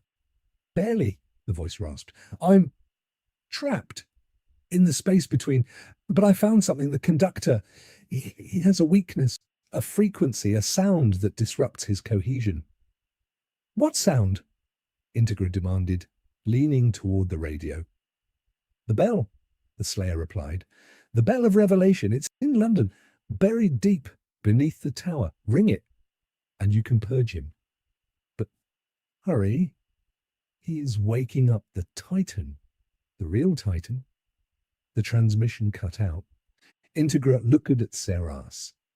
"Change of plans," she ordered, her voice hard as steel. "Head to the Tower of London. We're going digging." Seras nodded, gripping the wheel. "And Alucard?" Integra looked out the window at the sky, which was turning a bruised purple. "We save him after we save the world, or we die trying." As the car sped toward the tower, the shadows in the rearview mirror coalesced into the shape of the conductor, watching them, smiling. "Run, little mice," he whispered. "Run to your doom. The bell tolls for thee, and it sounds delicious." The screen fades to black as the sound of a massive rusted bell begins to toll slowly, ominously, syncing with the heartbeat of the earth. The London that raced beneath the tires of the Hellsing armored vehicle was no longer a city. It was a carcass being picked clean by shadows. The sky, once a bruised purple, had deepened into an absolute light-swallowing void, as if the sun itself had been extinguished by the Conductor's will. Streetlights flickered and died, not from power failure, but because the darkness around them seemed to drink the photons before they could illuminate the pavement. Inside the car, the air was thick with the scent of ozone and fear. Integra sat in the back, her knuckles white on her cane, her single eye fixed on the rearview mirror where the shadowy silhouette of the Conductor seemed to stretch endlessly behind them, keeping pace despite the vehicle's breakneck speed. "He's gaining," Sarah shouted over the roar of the engine, swerving violently to avoid a pile of debris that had suddenly animated, twisting into a grasping hand of asphalt. "He's not just following us, Master.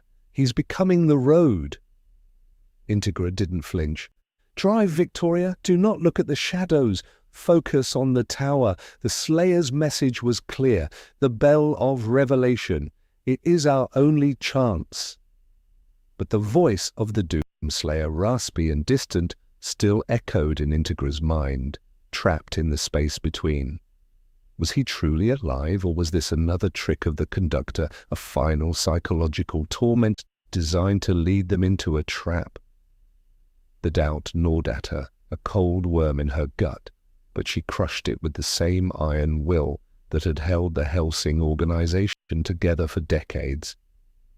Doubt was a luxury they could not afford. As they approached the Thames, the river itself began to rise. The water didn't flow, it stood up, forming towering walls of liquid that blocked the bridge. From the churning depths, figures emerged, drowned souls, their skin pale and bloated, eyes glowing with that same sickly violet light.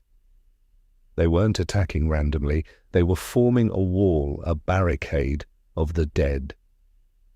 "We can't go through," Sarah slammed on the brakes, the tires screeching as the car skidded to a halt inches from the rising water. "We'll have to go around, find another crossing." "There is no time," Integra commanded, opening the door. The wind howled, carrying voices that whispered secrets of their deepest fears. "Victoria, stay in the car, provide cover." "Master, no," Seras cried, reaching out. "You can't face them alone?" "I am not facing them to fight," Integra said, stepping out onto the wet pavement, her silhouette stark against the unnatural gloom. "I am facing them to command." She raised her cane not as a weapon, but as a scepter.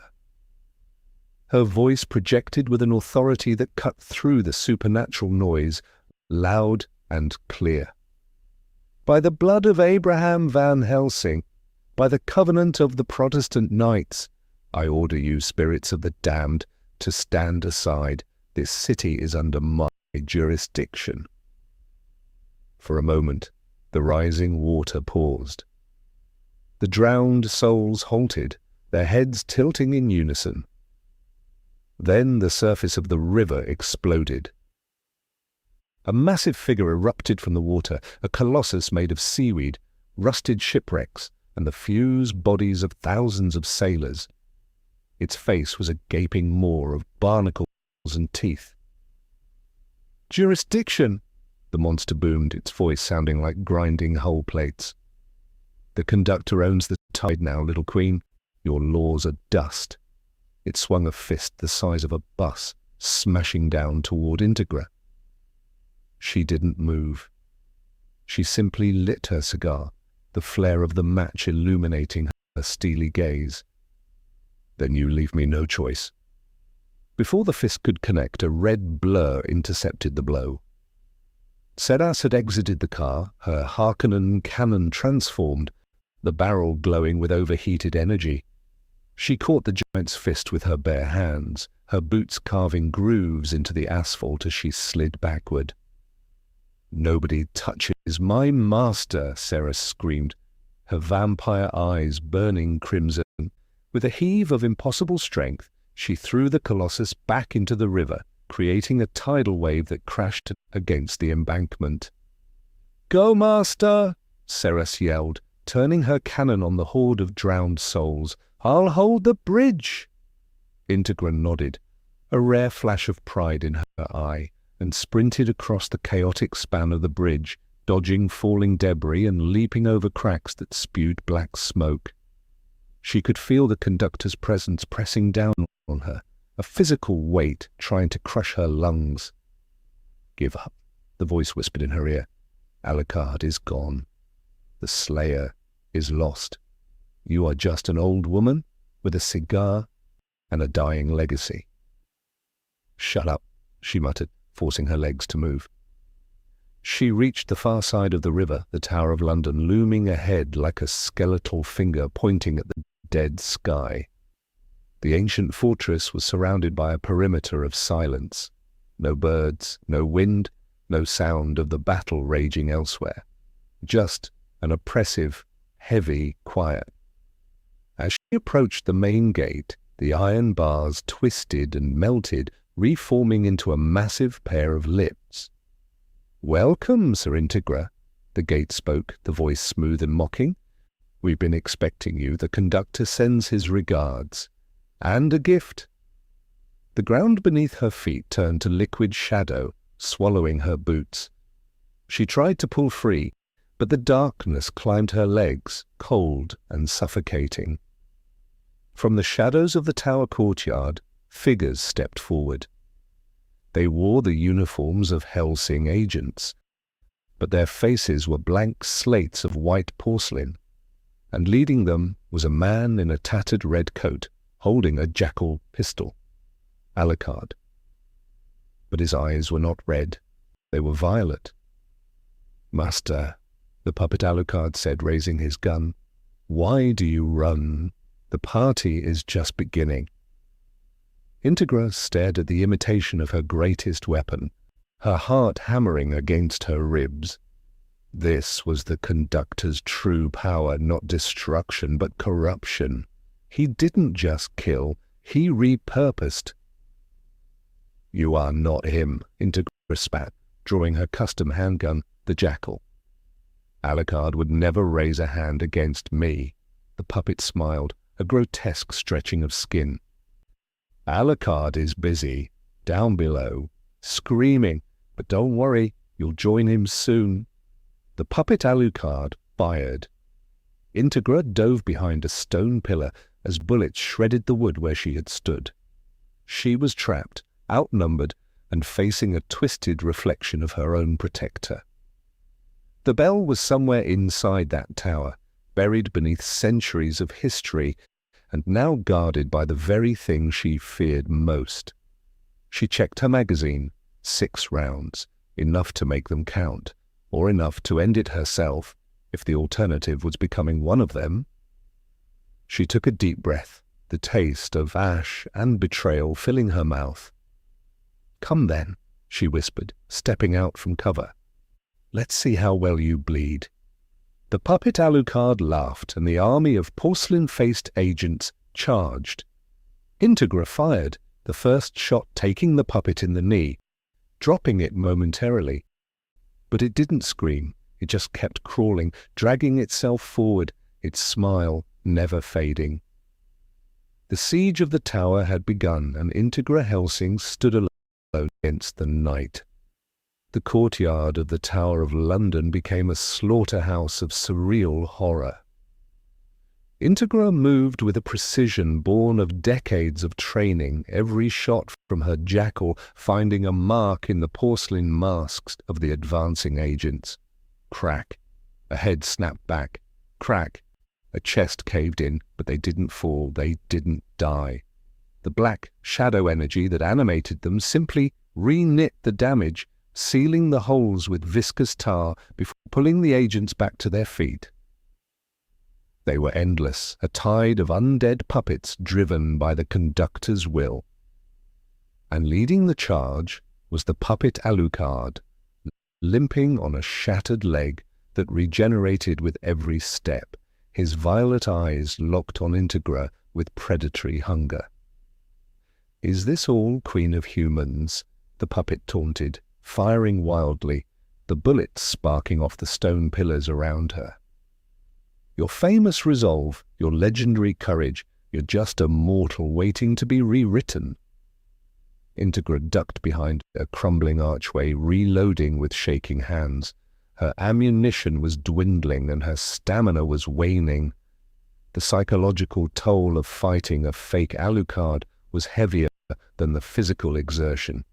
Every time she looked at that face, she saw the real one, dragged screaming into the earth. "Focus," she told herself. "He is not Alucard. He is a mechanism, a tool." But the tool was relentless. The puppet Alucard leapt onto the archway, looming over her, his shadows extending like claws. "Die!" he hissed, lunging. Integra rolled away, but not fast enough.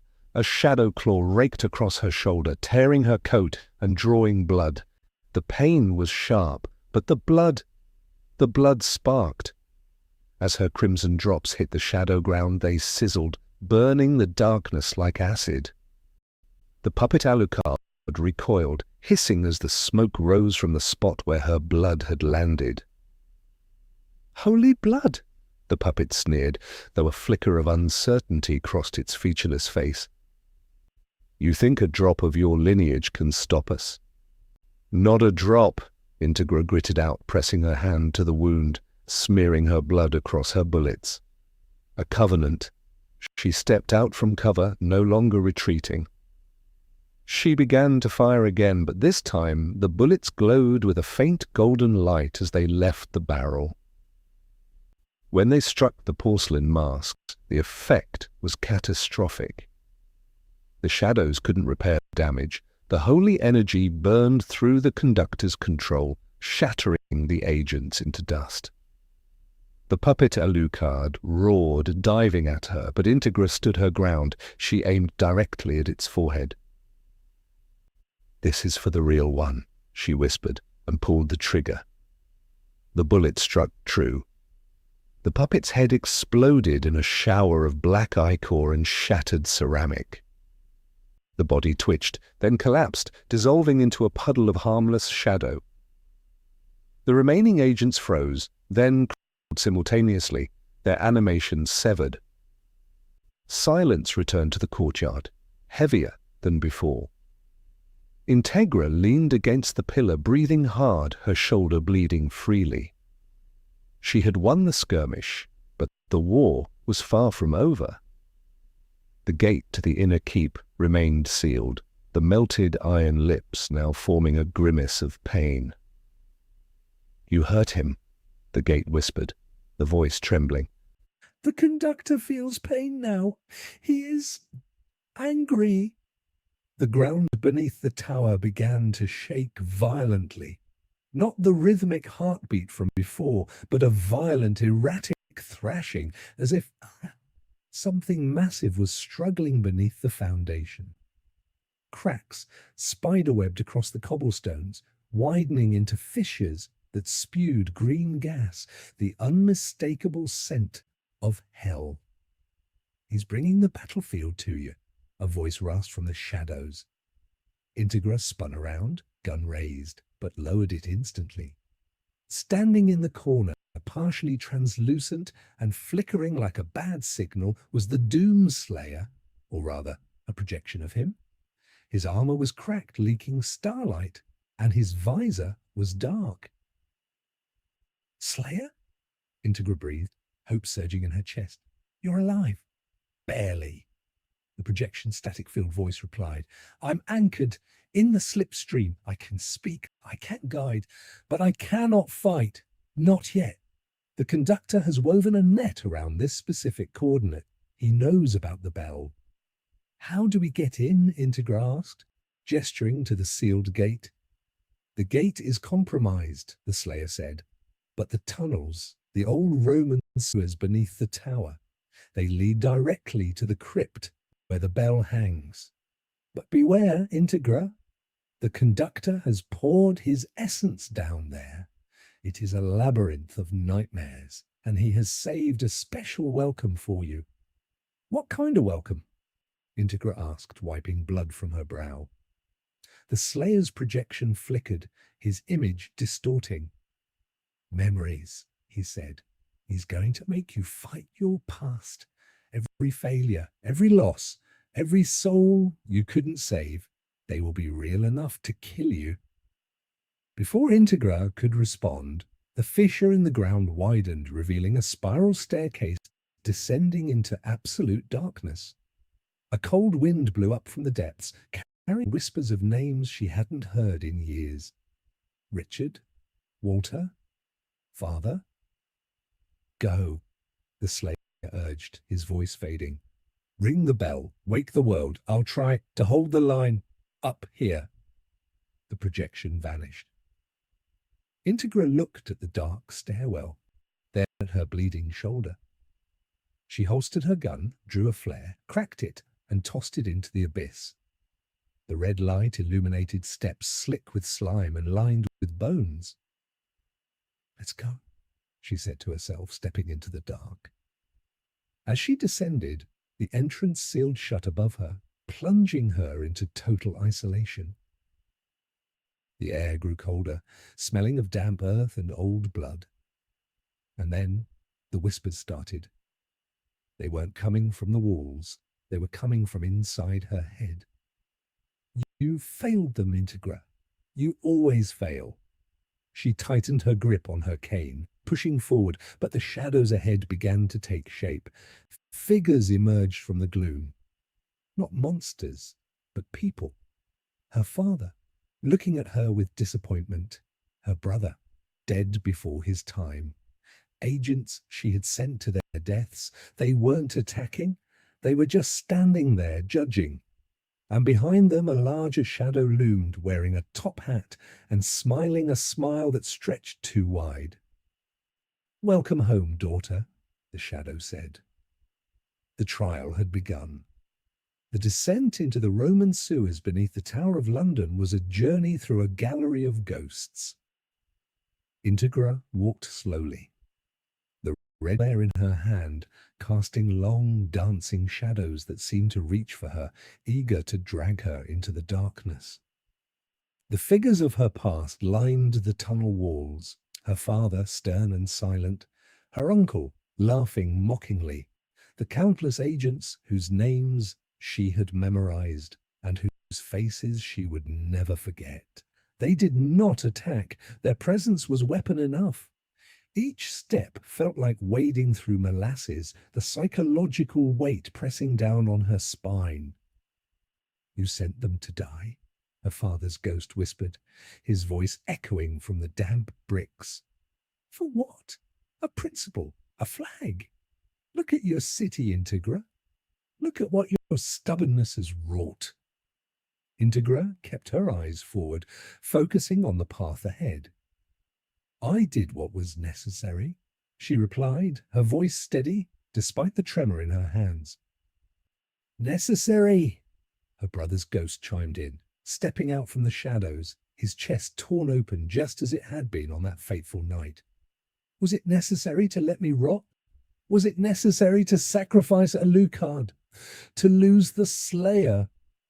The images shifted. The tunnel walls dissolved, replaced by visions of the battle above. She saw Saras overwhelmed, torn apart by shadows.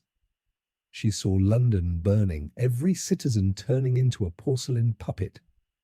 She saw herself, old and alone, ruling over a kingdom of the dead. This is your future. The conductor's voice boomed, no longer hiding in the shadows, but manifesting as a giant projection hovering above the tunnel. A legacy of ash. Join me, Integra. Surrender your will. Let me rewrite the story. In my world, no one dies.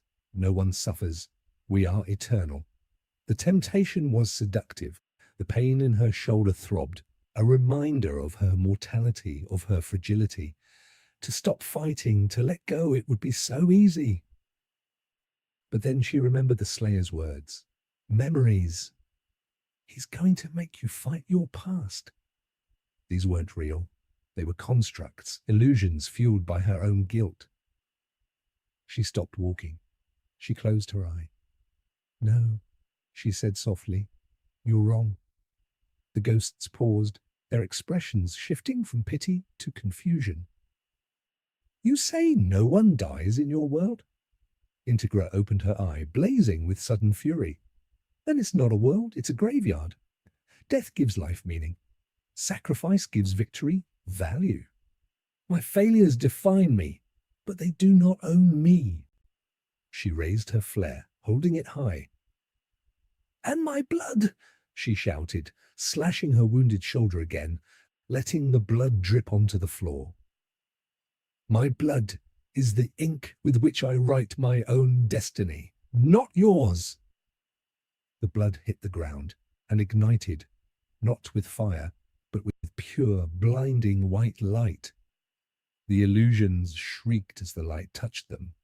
Her father, her brother, the agents, they dissolved into mist, their forms unable to withstand the raw conviction of her will. The conductor's projection flickered, distorted by the intensity of her rejection. Impossible, the entity roared. Mortals should break under such weight. I am not just a mortal, Integra screamed, charging forward through the dissipating fog. I am Integra Hellsing, and I am coming for my city. The tunnel cleared. The whispers ceased. Ahead, a massive iron door stood barred, covered in runes that pulsed with a faint violet light. Beyond it, a low, resonant hum vibrated through the floor, the sound of the bell. But guarding the door was not a ghost. It was a creature of flesh and shadow, stitched together from the remains of the Hellsing agents and the Maykr sentinels. A chimera of war, standing 10 feet tall with multiple arms wielding jagged blades and energy spears. It had no face, only a vertical slit filled with rotating gears. The gatekeeper, the conductor's voice hissed, weaker now, tinged with frustration. Created from the best of both worlds, you cannot kill what is already dead. Integra. The beast lunged, faster than anything its size should be. Integra dove to the side, rolling under a sweeping blade that sparked against the stone floor. She came up firing, her holy bullet striking the creature's hide, but they barely scratched the surface. The flesh knit together instantly, the shadow energy reinforcing the biological matter. It was a perfect counter to her abilities. She needed more firepower. She needed him. "Alucard!" she screamed, though she knew he was trapped. "Save us!" Nothing answered but the roar of the beast. It cornered her against the iron door, raising all its arms for a final, crushing blow. Integra raised her gun, knowing it was futile. Was this the end? Had her defiance been in vain? Suddenly the ground beneath the beast erupted, not with shadow, but with red. A swarm of bats exploded upward, tearing into the chimera's legs. From the cloud of bats a figure coalesced, ragged and bloody, but unmistakably real. Alucard. His coat was in tatters, his face pale, but his eyes burned with a fierce crimson light. "Did you think," Alucard panted, wiping black blood from his lip, "that a little dirt could keep me down, Master?" The beast roared, swinging at Alucard, but the vampire dissolved into mist, reforming behind it and sinking his fangs into its neck. "I told you," Alucard growled, his voice vibrating with power. "I am the night, and the night does not obey him." He ripped a chunk of shadow flesh from the beast, throwing it aside. "Master, the door! Open it! I cannot hold this abomination forever." Integra didn't hesitate. She rushed to the iron door, slamming her bloodied hand against the runes. The holy blood reacted with the ancient metal, the bars retracting with a groan of protesting steel. The door swung open, revealing a vast, circular chamber. In the center, suspended by chains of gold and iron, hung the Bell of Revelation. It was massive, covered in inscriptions that seemed to move when looked at directly. But standing between them and the bell was the Conductor himself. No longer a shadow or projection, he was fully manifested, a tall, gaunt figure in a pristine white suit, his face a mask of porcelain perfection save for the eyes, which were swirling voids. "Ah," the Conductor said, spreading his arms. "The family reunites, how touching! But you're too late." He snapped his fingers. The chains holding the bell began to rust instantly, turning to dust. The bell tipped, beginning to fall. "If I cannot ring it," the Conductor smiled, "then no one can, and without the bell, the sleep becomes eternal." Alucard roared, launching himself at the Conductor. But the entity simply raised a hand, freezing the vampire in midair with a gesture. "Run, Integra!" Alucard strained, his muscles bulging against the invisible force. "Ring it before it hits the ground!" Integra sprinted past the frozen vampire, past the laughing Conductor, toward the falling bell. It was huge, heavy, and accelerating. She couldn't stop it. She couldn't push it back. She had to swing it. She reached the clapper mechanism, a massive lever, rusted stiff. She grabbed it, pouring every ounce of her strength into moving it. "Move!" she screamed, her veins popping. The bell was inches from the floor. If it struck the ground silently, the spell would lock forever. The Conductor watched, amused. "Futile," he murmured. Integra gritted her teeth, tears of strain streaming down her face. She thought of the Slayer, trapped in the void. She thought of Seras, fighting alone above. She thought of Alucard, frozen in time. "Not today!" she roared. With a final, desperate heave, she yanked the lever. The massive clapper swung inward just as the bell touched the floor. Clang. The sound was not a noise, it was a shockwave. It was a physical force that blasted outward, shattering the Conductor's hold on Alucard, blowing the roof off the chamber and sending a ripple of pure white light racing up through the earth, through the sewers, through the streets of London. The Conductor's smile vanished, replaced by a look of pure terror. "No," he whispered. "The silence. It's broken." The bell rang again, on its own this time, a second toll that shook the foundations of reality. And in the space between dimensions, the Doom Slayer opened his eyes, and the trap was broken. He was coming back. The second toll of the Bell of Revelation did not just ring, it tore the fabric of the Conductor's illusion apart. The white light radiating from the Tower of London expanded like a supernova, washing over the city, burning away the violet shadows, dissolving the porcelain masks, and severing the psychic links the Conductor had established with the population. In the streets, the possessed Hellsing agents collapsed, unconscious but free. The drowned souls in the Thames sank back into the water, their restless spirits finally laid to rest.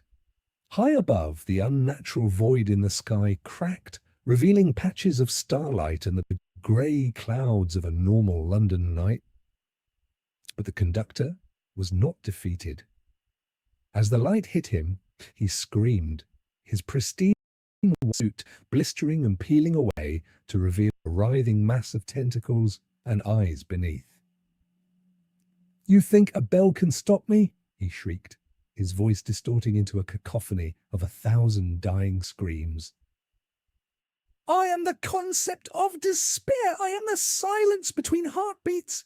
You can ring your bell, but I am already in your heads." He lashed out, a tentacle of pure darkness whipping toward Integra.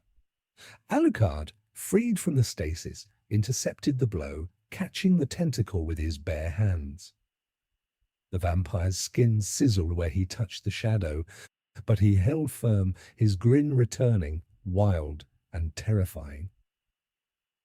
"Concepts are just stories we tell ourselves, monster," Alucard growled, his eyes glowing brighter than the bell. "And I am the ending of this one." He ripped the tentacle off, causing the conductor to recoil, spurting black ichor that hissed as it hit the floor. "Integra, get to the Slayer!" Alucard shouted, engaging the conductor in a whirlwind of melee combat. "I will keep this abomination occupied." Integra nodded, turning to the massive rift that had opened in the center of the chamber. The bell's resonance had punched a hole straight into the slipstream, the dimension where the Doom Slayer was trapped. Through the rift, she could see him, floating in a vortex of chaotic energy, battered but alive. He was reaching out, his hand extended toward the opening. "Slayer!" Integra yelled over the roaring wind. "Come home!" The Slayer kicked off a fragment of floating debris, propelling himself towards the rift. But the conductor, realizing his prey was escaping, abandoned his fight with Alucard. He dissolved into a stream of smoke, shooting past the vampire and diving into the rift after the Slayer. "If I can't have this world," the conductor's voice echoed from within the rift, "I will consume the Slayer and use his power to unmake them all." Inside the slipstream, the environment was unstable, shifting rapidly between landscapes of fire, ice, and void. The Slayer landed on a precarious platform of rock, turning to face the incoming threat. The conductor materialized before him, growing in size, merging with the chaotic energy of the dimension, becoming a titan of shadow and madness. "Here, in the between," the conductor boomed, his form blotting out the swirling colors. "Your rules do not apply, Slayer. Your rage is meaningless. Your weapons are toys." He unleashed a barrage of psychic attacks, waves of despair and hallucination crashed the Slayer. The Knight of Hell staggered, clutching his head as visions of his failures flooded his mind. He saw the night sentinels falling. He saw Earth burning. He saw himself alone in the dark, forever.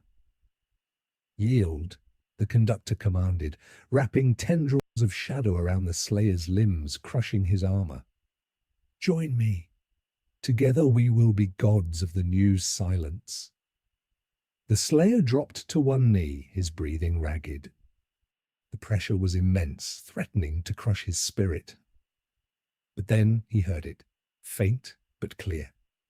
The sound of the bell, ringing still. And beneath that, the voice of Integra. "We made the choice to survive." The Slayer's head snapped up. The green light in his visor fled, burning away the hallucinations. "I don't yield," he growled, his voice vibrating with the power of the slipstream itself. "I rip and tear." He activated his thrusters, breaking free of the shadow tendrils with an explosion of green fire. He drew his crucible sword, the blade igniting with plasma energy that burned hotter than a star. "You wanted a god?" the Slayer roared, charging forward. "I'll show you a demon!" He collided with the conductor, the impact sending shockwaves through the dimension. The sword sliced through the shadow titan, cutting deep wounds that leaked pure void energy. The conductor screamed, lashing out blindly, but the Slayer was a blur of motion, dodging, weaving, striking. Every blow was precise, targeted at the core of the entity's form. "You cannot kill an idea," the conductor shrieked, reforming his body instantly. "Then I'll kill the thinker," the Slayer retorted. He sheathed his sword and pulled out the BFG 9000, which had reconstructed itself from the ambient energy of the slipstream. He charged the weapon, the hum rising to a deafening pitch. The conductor realized too late what was happening. "No! Wait, we can negotiate!" "Negotiate this," the Slayer said, and fired. The green sphere of annihilation engulfed the Conductor, erasing him layer by layer, stripping away the shadows, the tentacles, the white suit, until nothing was left but a tiny, screaming core of pure fear. The Slayer walked up to the shrinking core, raised his boot, and stomped. Crunch. Silence. The slipstream stabilized. The chaotic energies settled. The rift to Earth widened, inviting him back. The Slayer holstered his weapon, turned, and stepped through the portal. He emerged back in the chamber beneath the tower, landing heavily on the stone floor. Integra rushed to him, Alucard appearing at her side, both looking at him with a mixture of awe and relief. "You did it," Integra said. "It's over." The Slayer looked at them, then up at the ceiling, where the light of the sun was beginning to peek through the cracks. "No," he said, his voice grave. "It's not over. The Conductor was just a general. The army is still coming." As if on cue, the ground shook violently. Not from the bell, but from something much larger. Deep beneath the earth, deeper than the sewers, deeper than the bedrock, a massive rumble began. The true Titan, the entity the Conductor had been waking up, was stirring, and it was angry. The walls of the chamber cracked, and a beam of red light shot up from the floor, piercing the sky, signaling the arrival of the real apocalypse. "Hold on," the Slayer said, checking his ammo count. "It's going to be a long night." The beam of red light that pierced the sky above London was not merely a signal, it was a wound in the heavens, bleeding an atmosphere of sulfur and ash that choked the stars. The ground beneath the Tower of London didn't just shake, it convulsed, ripping open fissures that spewed geysers of molten rock and demonic flora. From the deepest abyss, far below the Roman sewers, far below the crust, the true Titan began its ascent. It was not a beast of flesh and bone like the icon of sin. It was a living continent, a mountain range of obsidian scales and pulsating veins that dwarfed the city itself. As it rose, the skyline of London was obliterated, skyscrapers crumbling like sandcastles before a tsunami. Integra, Alucard, and the Doomslayer stood atop the ruins of the tower, watching the monstrosity emerge, silhouetted against the bleeding sky. "God Almighty," Alucard whispered, his usual bravado replaced by a somber reverence. "It's not a demon, it's a world-eater." The true Titan opened its eyes, two pools of liquid fire that scanned the city, locking onto the three figures standing in defiance. A voice, deep and tectonic, resonated in their minds, bypassing their ears entirely. "The Conductor is silenced, the lock is broken, the feast begins." The Titan raised a hand, a limb the size of a bridge, and brought it down toward them. "Move!" the Slayer roared, tackling Integra and Alucard, diving into the rubble just as the hand smashed into the spot where they had stood, creating a crater that swallowed half the block. Dust and debris filled the air, blinding them. "We can't fight that!" Saras's voice crackled over the radio, frantic. "Master, the entire British army is mobilizing, but their tanks are like toys against it. What do we do?" Integra coughed, pushing debris off her chest. She looked at the Slayer. His armor was damaged, his energy reserves low after the battle in the slipstream. Alucard was bleeding shadow, exhausted from his ordeal. "We can't win a war of attrition," Integra stated, her mind racing. "We need to strike the core. Slayer, where is its weak point?" The Slayer scanned the Titan with his visor, the data scrolling rapidly. "Center of the chest," he reported. "A crystalline structure. It's the power source, but it's shielded by layers of regenerative armor. We'd need a concentrated blast of unprecedented magnitude to penetrate it." "Unprecedented magnitude?" Alucard laughed dryly, standing up and brushing dust from his coat. My dear Slayer, you are speaking to the king of vampires. I have stored enough souls in my basement to level the country. But perhaps we can combine our strengths? The Slayer looked at Alucard, then at Integra. A plan formed, dangerous and desperate. I can overload my BFG, the Slayer said. Channel all my remaining energy into a single shot, but I need a conduit to focus the beam, something that can withstand the backlash. I volunteer, Alucard said, stepping forward. My body is a vessel of millions. I can channel the energy, direct it through my shadows, and pierce the shield. But someone needs to get me close enough to touch the crystal. I'll do it, Integra said immediately. No, Master, Seras cried over the radio. It's suicide.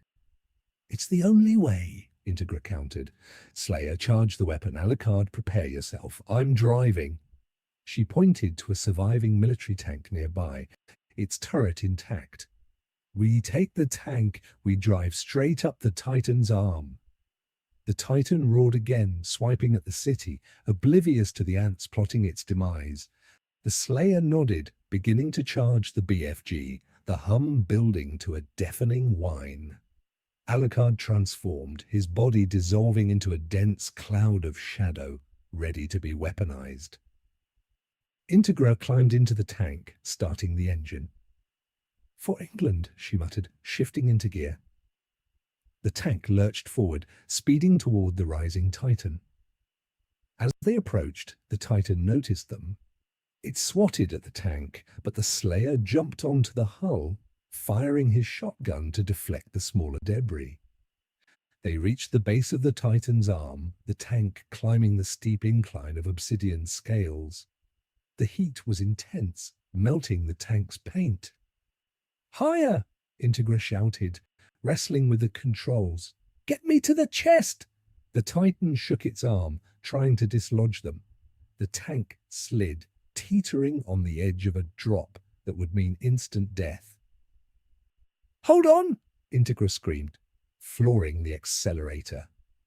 The tank surged upward, scrambling over the scales. They reached the chest, where the crystalline core pulsed with blinding red light, protected by a swirling vortex of energy.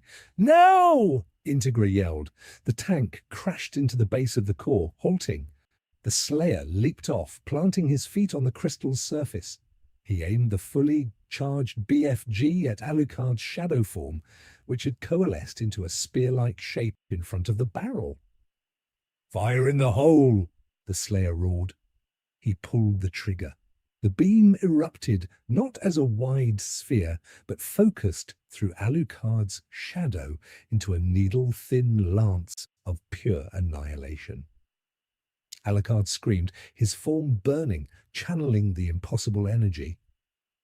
The lance hit the crystal shield. It didn't bounce off, it drilled. The shield shattered. The beam penetrated the core. For a second, there was silence. Then, the true Titan froze. Its fiery eyes widened. A crack appeared in the crystal, spreading rapidly. No! The Titan's voice boomed, filled with disbelief. Impossible! The crack widened, and the core exploded. The explosion was silent at first, a flash of white light that consumed the Titan from the inside out. Then the sound hit, a roar of collapsing matter that shook the planet. The true Titan began to crumble, turning to dust, its massive form disintegrating into the atmosphere. The Slayer, Alucard, and Integra were thrown clear, landing on a rooftop as the Titan collapsed into a pile of harmless rock. The red light in the sky faded. The clouds parted. The sun rose, casting a golden glow over the ruined city. Silence returned. Real silence. Integra lay on the rubble, staring at the sunrise. Alucard reformed beside her, looking translucent, weakened but alive. The Slayer stood nearby, watching the dawn, his armor smoking. "Is it over?" Seras asked, her voice small over the radio. Integra smiled, a genuine, tired smile. Yes, Victoria, it's over. The Slayer turned to them, nodding once. He looked at the horizon where the first birds were beginning to sing. But as he turned to leave, his visor flashed a warning.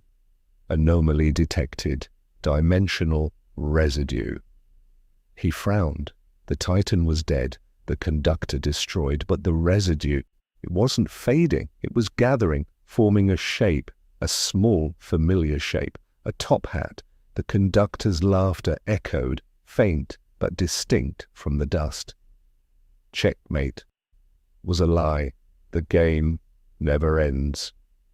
The screen cuts to black as the laughter grows louder, merging with the sound of a ticking clock. Rubble, her chest heaving, every bone in her body screaming in protest. Beside her, Alucard sat slumped against a broken chimney, his form flickering like a dying candle flame, translucent and weak. He had channeled the energy of a god-killer. The cost was nearly his entire existence. "Master," he whispered, his voice barely audible, a dry rasp of static. "The sun, it burns less today, or perhaps I am simply fading." Integra reached out, her gloved hand passing slightly through his shoulder before finding purchase on his coat. "You are not fading, Alucard. You are resting. We won." But even as she spoke the words, she felt the hollowness of them. Victory felt too easy, too clean for a war that had torn the fabric of reality. The Doomslayer stood at the edge of the roof, his back to them, staring down at the city. He hadn't moved since the explosion. His armor, usually a vibrant, menacing green, was dull, scorched black in patches, and venting steam in rhythmic, labored bursts. The BFG lay discarded at his feet, its casing cracked, the internal mechanisms glowing with an unstable, pulsating red light instead of their usual green. "Slayer!" Integra called out, forcing herself to sit up. "Is it done? Is the threat neutralized?" The Slayer didn't turn. His visor was dark, the green glow extinguished. "No," he said, his voice devoid of emotion, flat and mechanical. "The vessel is destroyed, the operator is deleted, but the signal remains." He pointed a gauntleted finger at the pile of dust that was once the true Titan. "Look closer." Integra squinted, her single eye straining against the morning glare. At first she saw nothing but grey ash. Then she saw it. The dust wasn't settling. It was moving, not blown by wind, but flowing against gravity, swirling in microscopic eddies, coalescing into patterns. The particles were vibrating, emitting a low-frequency hum that made her teeth ache, and then the laughter started. It wasn't booming from the sky or echoing from the depths. It was coming from everywhere at once, emanating from the dust itself, from the cracks in the pavement, from the very air they breathed. "Checkmate was a lie," the voice whispered, multi-layered and distorted, sounding like a recording played backward and forward simultaneously. "The game never ends. You killed the piece, but you cannot kill the board." Alucard's eyes widened, the red returning with a surge of panic. "He fragmented," the vampire gasped, struggling to stand. "When the core exploded, he didn't die, he dispersed. He became the atmosphere. He is in every grain of sand, every drop of water, every breath we take." The Slayer finally turned. His visor flickered to life, but the display was chaotic, scrolling error messages in languages that hadn't existed for millennia. "Critical failure. Reality, integrity compromised. Multiverse collapse imminent." "He's rewriting the local physics," the Slayer growled, picking up his shotgun, though his movements were sluggish. "He's turning the debris into code, into soldiers." As if on cue, the pile of ash surged upward. It didn't form a monster. It formed an army. Millions of tiny figures, each no larger than a human hand, crafted from the grey dust, swarmed out of the crater. They weren't mindless zombies. They moved with tactical precision, forming ranks, loading weapons made of compacted stone, and aiming thousands of tiny rifles at the rooftop. And leading them, growing rapidly from the center of the swarm, was a new figure. It was the Conductor again, but smaller, denser, composed entirely of shifting grey particles that constantly reformed his face, his suit, his top hat. "Did you really think?" the microconductor asked, his voice amplified to a deafening volume despite his size, "that destruction was my weakness? I am entropy, Sir Integra. I am the decay that follows all things. You can blow me up, burn me, freeze me, but I will always return, because everything you build eventually turns to dust, and I am the dust." The tiny army opened fire. The sound was like a hailstorm, millions of pebbles striking the rooftop with the force of bullets. Stone chips flew everywhere, shredding the remaining structures. "Take cover!" the Slayer roared, grabbing Integra and diving behind a concrete slab, just as a volley of stone shards obliterated the spot where she had been sitting. Alucard dissolved into a mist, the pebbles passing harmlessly through him, but he couldn't attack. Any shadow he formed would instantly be corrupted by the Conductor's pervasive presence. "We can't fight this," Alucard shouted over the din. "He is the environment. If I strike him, I strike the air. If I crush him, I crush the ground." The Slayer peeked over the cover, firing a blast from his shotgun. The explosion vaporized 100 of the tiny soldiers, but the dust immediately rushed in from the surroundings to refill the gap, reforming the soldiers instantly. "Regeneration is infinite," the Slayer analyzed, his voice tight with frustration. "He's using the mass of the city as a battery. As long as London stands, he cannot die." Integra wiped blood from her cheek, her mind racing. "Then we don't fight him here," she said, her voice cutting through the chaos. "We deny him the battery. We have to isolate him, cut him off from the source material." "How?" the Slayer demanded, reloading with blistering speed. "The source is the planet itself." "Not the planet," Integra corrected, her eyes narrowing. "The connection. The Conductor exists between dimensions. He used the Titan and the Maykr tech to anchor himself here. If we sever that anchor, he becomes unmoored. He'll be trapped in the slipstream again, but this time with a body to possess." The Slayer looked at her, then at the endless sea of dust soldiers climbing the building. "To sever the anchor, we need to go to the point of impact, the epicenter of the explosion. The crater," Alucard realized, reforming briefly beside them, his face pale. "Right in the middle of his army."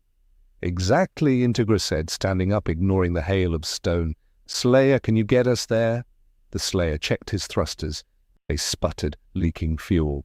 "I can make one jump, maybe two. After that, I'm grounded." "One jump is enough," Integra declared. "Get us to the center. Once we're there, you overload your suit's reactor, create a vacuum, a localized singularity that sucks him back into the void." "It will kill me," the Slayer stated plainly. "Probably," Integra admitted, "but it will save everyone else." The Conductor's laughter grew louder as his army crested the rooftop, surrounding them on all sides. "Such noble sacrifices," the Dust Tyrant mocked. "But you forget one thing. I control the ground you stand on." The rooftop beneath them liquefied, turning into a whirlpool of sucking sand. They began to sink. "Now or never, Slayer," Alucard screamed, grabbing Integra's arm as the sand rose to their waists. The Slayer grabbed them both, his thrusters igniting with a final, desperate roar of blue fire. He launched them upward, soaring over the heads of the dust army, aiming straight for the heart of the crater below. But as they flew, the sky above them darkened again. The sun was blocked out by a massive shape descending from the clouds. Not a demon, not a Maykr, a ship. A colossal, jagged vessel of black metal and violet light bearing the insignia of the UAC, the Union Aerospace Corporation. But it was wrong, twisted, corrupted. "Reinforcements?" Alucard whispered, horror dawning in his eyes. "No," the Slayer growled, seeing the truth. "Invaders. The UAC found the breach, and they brought the whole damn fleet." The ship opened its bay doors, and thousands of dropships poured out, not carrying soldiers, but carrying machines, harvesters. They weren't here to help. They were here to collect, to harvest the Conductor, the Slayer, and the entire city as raw material for a new hell. The war had just expanded beyond anything they could imagine. The sky above London ceased to be a sky. It became a hangar bay, the massive UAC dreadnought, a leviathan of industrial horror that dwarfed the Shard and the Gherkin combined, descended with a grinding screech of metal on metal, its engines churning the atmosphere into a toxic smog of orange exhaust. From its belly a swarm of dropships detached, diving like predatory birds toward the city. These were not the sleek vessels of the Maykrs or the organic transports of hell. These were brutalist blocks of steel, bristling with drills, chains, and containment fields. Their purpose was clear: extraction. The Conductor, still forming his dust army in the crater below, looked up, his particle face shifting from mockery to genuine surprise. "Oh," the entity chuckled, the sound vibrating through the sinking sand that threatened to swallow the Slayer and his companions. "New players, how delightful. I wondered when the corporate vultures would smell the blood." The Doomslayer, clinging to Integra and Alucard as his thrusters sputtered and died, adjusted their trajectory. They were falling fast, caught between the rising dust tide of the Conductor and the descending mechanical swarm of the UAC. "Hold on," the Slayer roared, deploying his grappling hook. The cable shot out, anchoring onto a protruding girder of a half-collapsed skyscraper. The sudden jerk halted their fall, swinging them wildly through the air before slamming them onto a precarious ledge halfway down the side of the building. Below them, the crater churned. Above them, the dropships began their assault. But they weren't firing at the Conductor.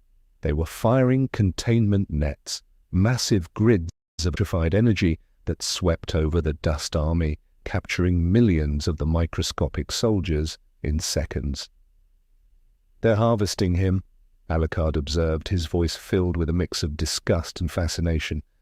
"The UAC doesn't care about conquest. They care about resources. To them, the Conductor is just another fuel source, another battery to be drained." Integra watched in horror as the captured dust soldiers were hoisted into the bellies of the dropships, screaming silently as they were compressed into canisters of glowing violet energy. If they capture him, Integra realized, they'll take him back to their dimension. They'll weaponize him. They'll spread his entropy across the multiverse. "Worse," the Slayer corrected, scanning the dreadnought with his visor. "They're trying to merge him with their AI. The Khan Maker's technology mixed with the Conductor's consciousness. It would create a god machine capable of deleting entire galaxies with a thought." The Conductor, realizing he was being farmed, reacted violently. The ground erupted. Giant tendrils of sand, now hardened into diamond-like spikes, shot upward, impaling dozens of dropships. Explosions bloomed in the sky, raining fire and debris. "You do not own me!" the Conductor shrieked, his voice amplifying until windows shattered for miles. "I am chaos! I cannot be contained!" But the UAC was relentless. More nets deployed.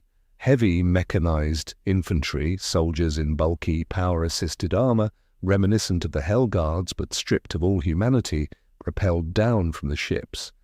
They moved with cold efficiency, setting up perimeter generators that emitted a high-pitched frequency, disrupting the Conductor's cohesion. The dust army began to falter, the particles struggling to hold their form against the dampening field. "They're weakening him," Alucard noted, gripping the ledge as the building shook under the bombardment. "But they're also destabilizing the local reality.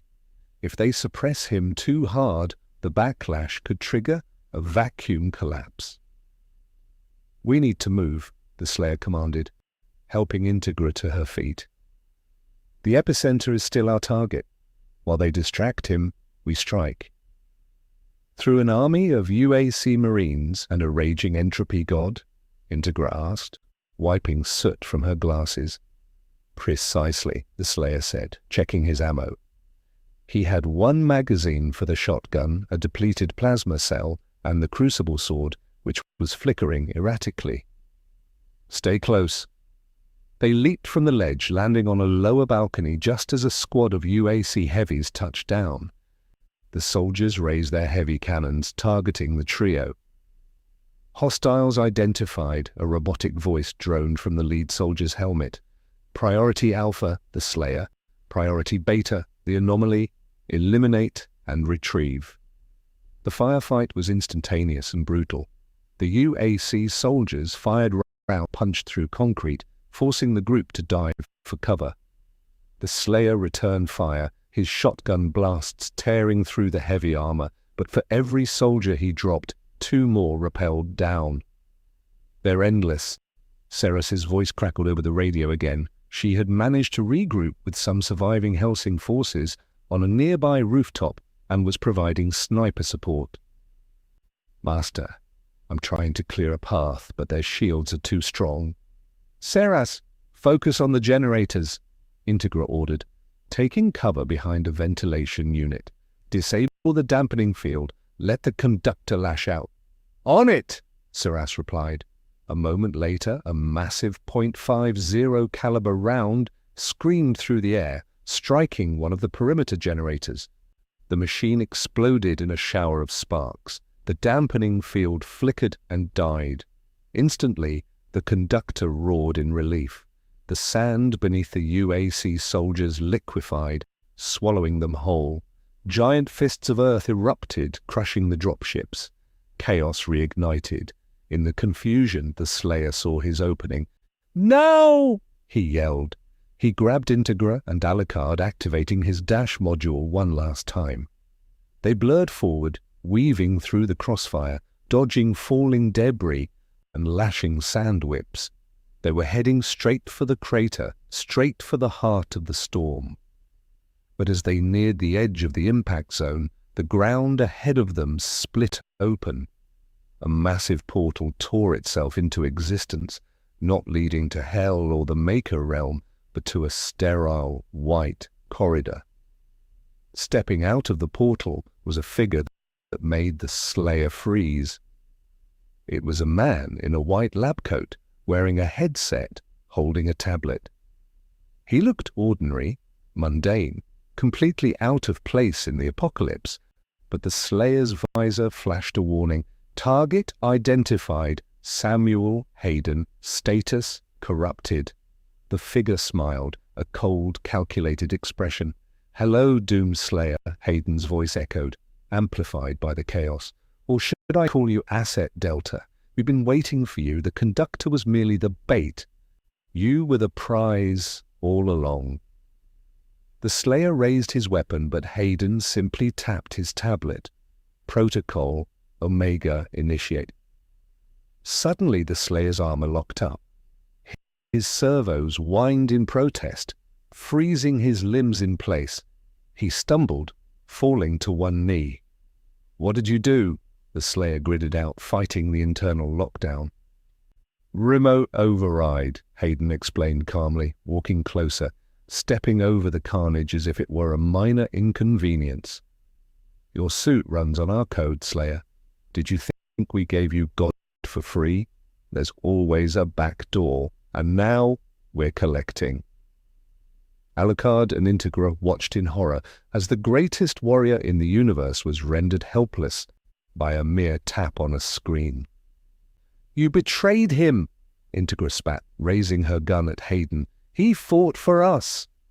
"He fought for survival," Hayden corrected, not even looking at her. "And survival has a price. Today, the bill is due." He gestured to the dropships hovering overhead. "Load them all, the Slayer, the vampire, the woman." The director wants to study the interaction between demonic entropy and vampiric immortality. It should make for fascinating research. Mechanical claws descended from the sky, reaching for the paralyzed Slayer. Alucard lunged, trying to intercept, but a beam of energy from Hayden's tablet knocked him back, pinning him to the wall. "Struggle all you want," Hayden said, adjusting his glasses. "Resistance is inefficient. Welcome to the future of the UAC." As the claws closed around the Slayer's armor, dragging him toward the light, the doomed Slayer's eyes burned with a fury that transcended programming. He wasn't just angry, he was awakening something deeper, something the UAC didn't have code for. "You made a mistake," the Slayer whispered, his voice vibrating with a power that cracked the concrete beneath him. "I am not an asset." His eyes flared white. The armor didn't just unlock, it screamed. Metal tore as muscles expanded beyond human limits. "I am the glitch," he roared, and the world turned red. The scream of the Doomslayer's armor was not mechanical. It was primal, a sound that tore through the digital constraints Hayden had imposed. The white light erupting from the Slayer's visor wasn't just energy, it was pure, unadulterated rage manifesting as a physical force. The mechanical claws holding him shattered like glass, exploding outward in a shower of sparks and twisted metal. Hayden took a step back, his calm demeanor cracking for the first time. "Impossible," he muttered, tapping furiously at his tablet. "The override should be absolute. The code is unbreakable." "Your code is logic," the Slayer growled, rising to his full height, his form seeming to expand, shadows and green fire wreathing around him. "I am chaos." He moved faster than the eye could track. One moment he was 10 feet away, the next his fist was buried in Hayden's chest, but there was no blood. Hayden's body dissolved into pixels, revealing a holographic projection housed within a small floating drone. "A decoy," the Slayer snarled, crushing the drone in his hand. "Coward." The real Hayden's voice echoed from the dreadnought above. "Impressive. You've exceeded your parameters again, but you cannot fight the entire fleet, Slayer. Look up." The Slayer looked. The sky was filled with hundreds of dropships, all training their weapons on their position. The Conductor, sensing the shift in power, had retreated into a defensive sphere of swirling sand, watching the conflict with manic glee. "Fight! Fight!" the dust entity cheered. "Let them tear each other apart. The winner will be deliciously ripe for consumption." "Alucard!" the Slayer shouted, not looking back. "Can you hold the sky?" Alucard, recovering from the energy blast, grinned wildly, his shadows expanding to cover the entire block. "Hold the sky, my friend. I am the sky tonight." He unleashed a torrent of bats, millions of them, swarming upward to intercept the dropships.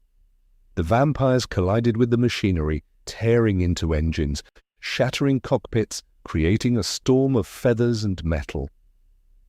"Integra!" the Slayer continued, turning to the commander. "Get to the crater, the epicenter. I'll clear the path." "And you?" Integra asked, raising her gun to cover his flank as UAC Marines poured over the rubble. "I'm going to board that ship," the Slayer said, pointing at the dreadnought. "And I'm going to shut it down from the inside." "That's suicide," Integra protested. "It's a fortress. It's a target. the Slayer corrected. He revved his chainsaw, the sound drowning out the gunfire. Go!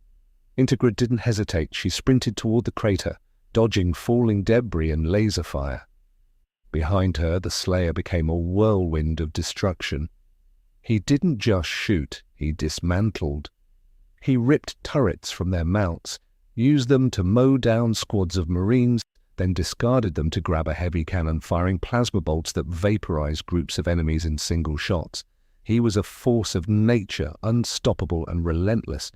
But the UAC fleet was vast. For every Marine he killed, 3 more did in. And above, Alucard was beginning to tire. The sheer number of ships was overwhelming his swarm.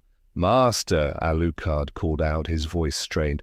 I cannot hold them all. They're breaking through. Keep them busy, Integra yelled, reaching the edge of the crater. Inside, the Conductor's sphere pulsed violently, reacting to the proximity of the UAC dampeners. Conductor, Integra shouted, standing on the precipice. Listen to me. The UAC wants to enslave you. They want to turn you into a battery. Is that what you want, to be a tool? The sphere stilled. The swirling sand slowed. A face formed in the dust, looking at Integra with narrowed, particulate eyes. Enslave me, the Conductor whispered, the mockery gone, replaced by a cold, calculating hatred. Those bureaucrats? Those soulless drones? Yes, Integra pressed, seizing the opportunity. They see you as the UN resources, as fuel, but you are entropy, you are freedom, you consume everything. Why let them cage you? The Conductor laughed, a dark rumbling sound. You speak truth, little queen? I would rather destroy this universe than serve a spreadsheet. The sphere expanded, turning black. Very well, temporary alliance, but know this. Once the machines are gone, I eat you all. Deal? Integra said without hesitation. Just kill the ships. The Conductor roared and the crater erupted. Black sand shot upward like geysers, forming massive serpents that wrapped around the dropships, crushing them, tearing them apart. The UAC fleet panicked, firing wildly, but the sand was everywhere, infiltrating their systems, clogging their engines, suffocating their pilots. Meanwhile, the Slayer had reached the base of the Dreadnought's landing strut. He looked up at the massive hull miles above. Time to fly, he muttered. He engaged his thrusters, pushing them beyond their safety limits. The engines screamed, flames licking his armor as he launched himself vertically straight up the side of the ship. Anti-air batteries tracked him, firing missiles that exploded around him, but he kept climbing, dodging, weaving. He reached an airlock, slashed the controls with his crucible sword, and kicked the door open. Inside, the corridor was sterile, white, and silent. Rows of cryotubes lined the walls, filled with creatures he recognized, and some he didn't. Hybrids, experiments. The UAC had been busy. Welcome aboard, Hayden's voice came over the intercom, smooth and chilling. Sector 7, biological research. I believe you'll find the specimens. Eager to meet you. The lights turned red. The cryotubes began to hiss, the frost melting away. Inside, eyes opened, hundreds of them, glowing, hungry and furious. The Slayer racked his shotgun. Let's dance, he whispered, and stepped into the hallway. The doors sealed behind him. The hunt was on. But as he moved deeper into the ship, he noticed something strange. The walls were pulsing, not with machinery, but with flesh. The ship itself was changing. The UAC technology was merging with something organic, something ancient. The Conductor's influence had already reached the ship. The trap wasn't just for the Slayer. The ship was becoming a living organism, and it was hungry. And at the end of the hall, a massive loomed, marked with a symbol that made the Slayer's blood run cold, the mark of the Night Sentinels, but it was defaced, crossed out with the UAC logo. They found Argenta, the Slayer realized, a chill running down his spine. They found my home. He kicked the door open. Inside, suspended in a tank of green fluid, was not a monster, but a person, a woman, wearing the armor of a night sentinel. Her eyes were closed, but her face was familiar, terrifyingly familiar. Deg Nelox, the Slayer whispered, recognizing the face of one of the traitorous priests he had killed eons ago. But it wasn't Nelox. It was someone else. Someone he thought lost forever. Vaylin, he breathed, the name escaping his lips like a prayer, his brother in arms. The one who had helped him seal the Hellgates originally. "What have you done to him?" he roared at the empty room. A screen flickered to life. Hayden appeared, but his image was glitching, half of his face replaced by shifting sand. "Ah, the emotional core," Hayden sneered. "Yes, we found him, drifting in the slipstream, broken, useful. We've been repurposing him. He is the key to controlling the Slayer. His DNA is the lock. And you, my friend, are the key." The tank began to drain. Vaylin's eyes snapped open. They were not blue as they once were. They were violet, and black veins spread across his face. "Brother," Vaylin spoke, his voice distorted, layered with the Conductor's whisper. "Join us. End the pain. End the war." The Slayer raised his weapon, his hand trembling for the first time in centuries. "Vaylin, kill him," Vaylin commanded, the tank shattering as he stepped out, wielding a blade of pure shadow. "Kill yourself." The battle for the soul of the Slayer had begun, not against a demon, but against the ghost of his own past. The corridor of the UAC dreadnought became an arena of psychological and physical torture. Vaylin, the resurrected and corrupted brother-in-arms of the Doomslayer, moved with a grace that mirrored the Slayer's own, but twisted by the Conductor's entropy. Every swing of his shadow blade was a memory turned against its owner. The Slayer parried the clash of steel and shadow, sending shockwaves through the sterile white hallway, cracking the floor tiles and shattering the observation windows. "Fight me, brother," Vaylin taunted, his voice a harmonic dissonance of his original self and the Conductor's mocking tone. "Remember Argent D'Nur, remember the betrayal. You left us to burn, you saved yourself while we suffered." The Slayer roared, a sound of anguish and fury, and unleashed a flurry of blows with his crucible sword. The plasma blade met the shadow edge, sparking with violent energy. "I fought for you!" the Slayer shouted, dodging a thrust that would have pierced his heart. "I fought until there was nothing left. And look where it got you," Vaylin screamed, kicking the Slayer back into a wall of cryotubes. Glass rained down as the tubes shattered, releasing more hybrid creatures, twisted amalgamations of Sentinel flesh and UAC cybernetics. They lunged at the Slayer, but he didn't flinch. He activated his flame belch, engulfing the hallway in blue fire, incinerating the hybrids instantly. But Vaylin walked through the flames unharmed, his shadow form absorbing the heat. "You cannot burn away the truth, Slayer," Vaylin said, emerging from the fire, his skin peeling to reveal raw, shifting darkness beneath. "The UAC didn't corrupt me. They just showed me what I always was, a tool, just like you. We are weapons, brother, and weapons belong in the armory." He lunged again, faster this time. The Slayer blocked, but the force of the blow sent him skidding backward. His armor warnings flashed red. Structural integrity, critical, energy reserves low. He was tired, not just physically but spiritually. Fighting a ghost of his past was draining him in ways no demon ever could. Meanwhile, outside the ship, the battle raged on. Integra stood at the edge of the crater, directing the combined forces of Hellsing and the Conductor's dust army against the remaining UAC dropships. Alucard, now fully transformed into his ultimate form, a towering monstrosity of eyes and teeth, was tearing through the dreadnought's outer hull, trying to create an opening for the Slayer. "Master!" Alucard's voice boomed. Ground. "The ship's defenses are adapting. The Conductor's influence is spreading through their systems. They are becoming one entity." "Hold the line," Integra commanded, firing her jackal at a strafing fighter jet, blowing its engine. "Slayer must succeed. If he fails, the UAC will have an army of corrupted sentinels."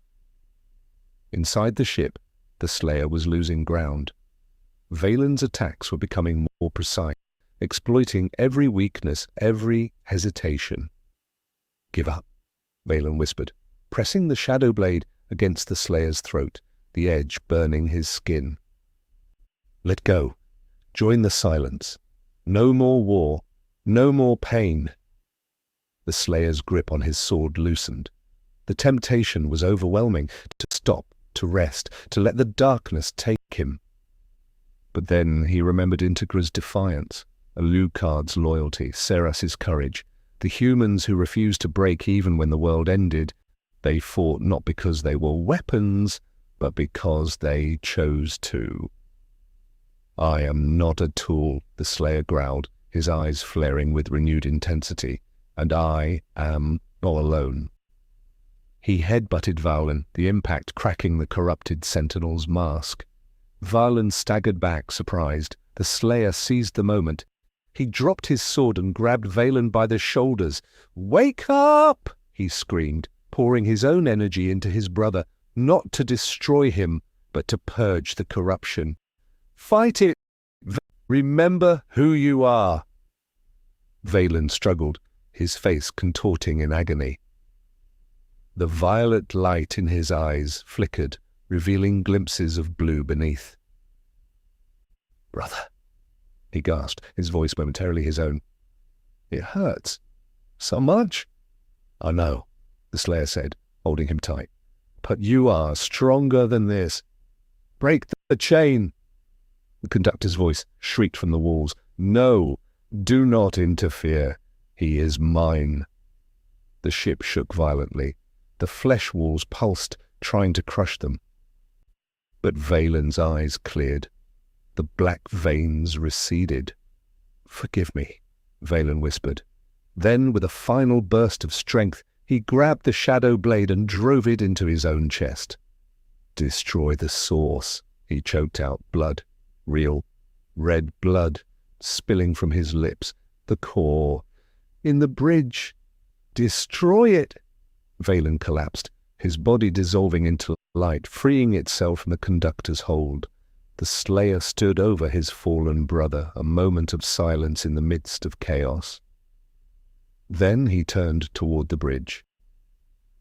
"Rest now," he said softly. "I'll finish this." He sprinted down the corridor, the ship convulsing around him.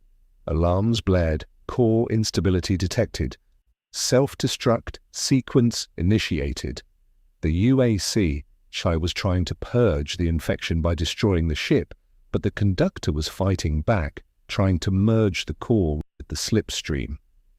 The Slayer reached the bridge doors. They were sealed, reinforced with layers of steel and shadow. He didn't bother picking the lock. He planted a demolition charge, stepped back, and detonated it. The explosion blew the doors inward. Inside, the bridge was a nightmare. Hayden was there, fused with the main console, his body half machine, half dust. And in the center of the room, Zhuan Fu, suspended. In a vortex of energy was the core, a pulsating sphere of pure entropy connected to the ship's engines. "Too late!" Hayden Conductor screamed, his voice a cacophony of digital and organic sounds. "The merger is complete. The UAC fleet is now the Conductor's body. We are infinite." The Slayer raised his BFG, which he had retrieved from the hallway. It was damaged, sparking, but it still had one shot. Infinite, the Slayer said, aiming at the core. Then I'll make sure you're infinitely dead. He fired. The green beam struck the core, but instead of exploding, the core absorbed the energy. It grew larger, brighter. Fool! Hayden laughed. You only fed it! The core expanded, filling the room. The Slayer was pushed back by the pressure. He was out of options, no ammo, no energy, no time. Then a voice echoed in his mind. Use the link. It was Valen. Use the bond. The Slayer realized. The connection between them. The bond of the Night Sentinels. It wasn't broken. He could use it to channel the energy through himself, acting as a conduit to overload the core from the inside. It would kill him, definitely, but it would end it. Do it, the Slayer whispered. He closed his eyes, reaching out with his mind, grabbing the threads of the Conductor's energy and pulling them into his own soul. He became the lightning rod. His body glowed white, then blue, then green. He screamed as the energy tore through him, but he held on. He directed the flow straight into the core's weak point, the spot Valen had shown him. Burn! The Slayer roared. The core shattered. The explosion was silent, a wave of white light that consumed the bridge, the ship, and the sky. The UAC fleet vanished. The Conductor's scream was cut short, and the Doomslayer disappeared into the light. The white light did not fade. It washed over the world like a tidal wave of silence, erasing the noise, the chaos, the screaming, and the violence. For a moment there was nothing. No London, no UAC, no Hell, no Maykr, just a blank canvas of pure potential. Then slowly colours returned. The grey of the rubble, the red of the brick, the blue of the sky. The sun broke through the clouds, real and warm, casting long shadows that behaved exactly as shadows should. The dreadnought was gone. The dust army was gone. The Conductor was gone. In the center of the crater, where the epicenter of the explosion had been, there was a single figure kneeling, the Doomslayer. His armor was shattered, reduced to scraps of green metal clinging to a battered suit underneath. He was breathing heavily, each breath a ragged gasp of pain. But he was alive. Integra and Alucard rushed to his side, sliding down the slope of the crater. "Slayer!" Integra cried, dropping to her knees beside him. "Are you hurt?" The Slayer looked up, his visor cracked, revealing human eyes beneath. They were tired, old, but clear.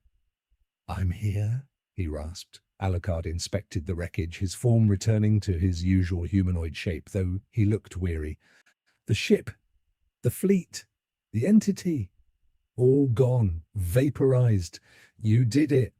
The Slayer struggled to stand, leaning on Integra for support. "We did it," he corrected. He looked around at the ruined city. "But the cost." "High," Integra admitted, following his gaze. London was devastated. Half the city was in ruins. Thousands, maybe millions, were dead. But those who remained were free.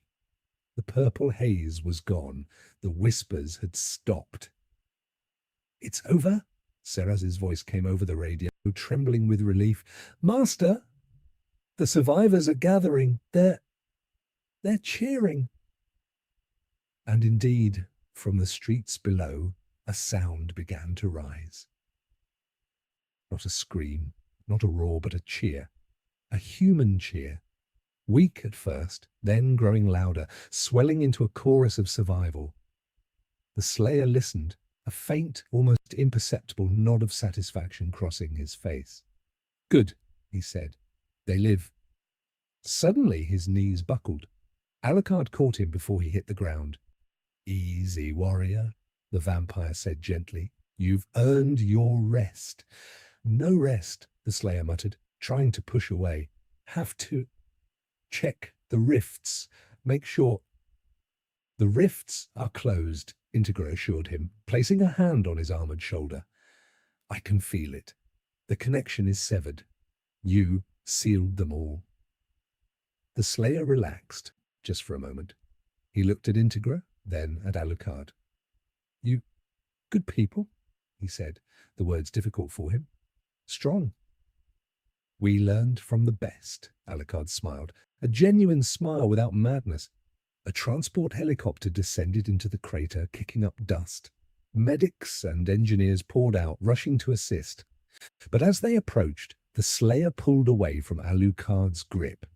He stood tall, despite his injuries. I have to go, he said.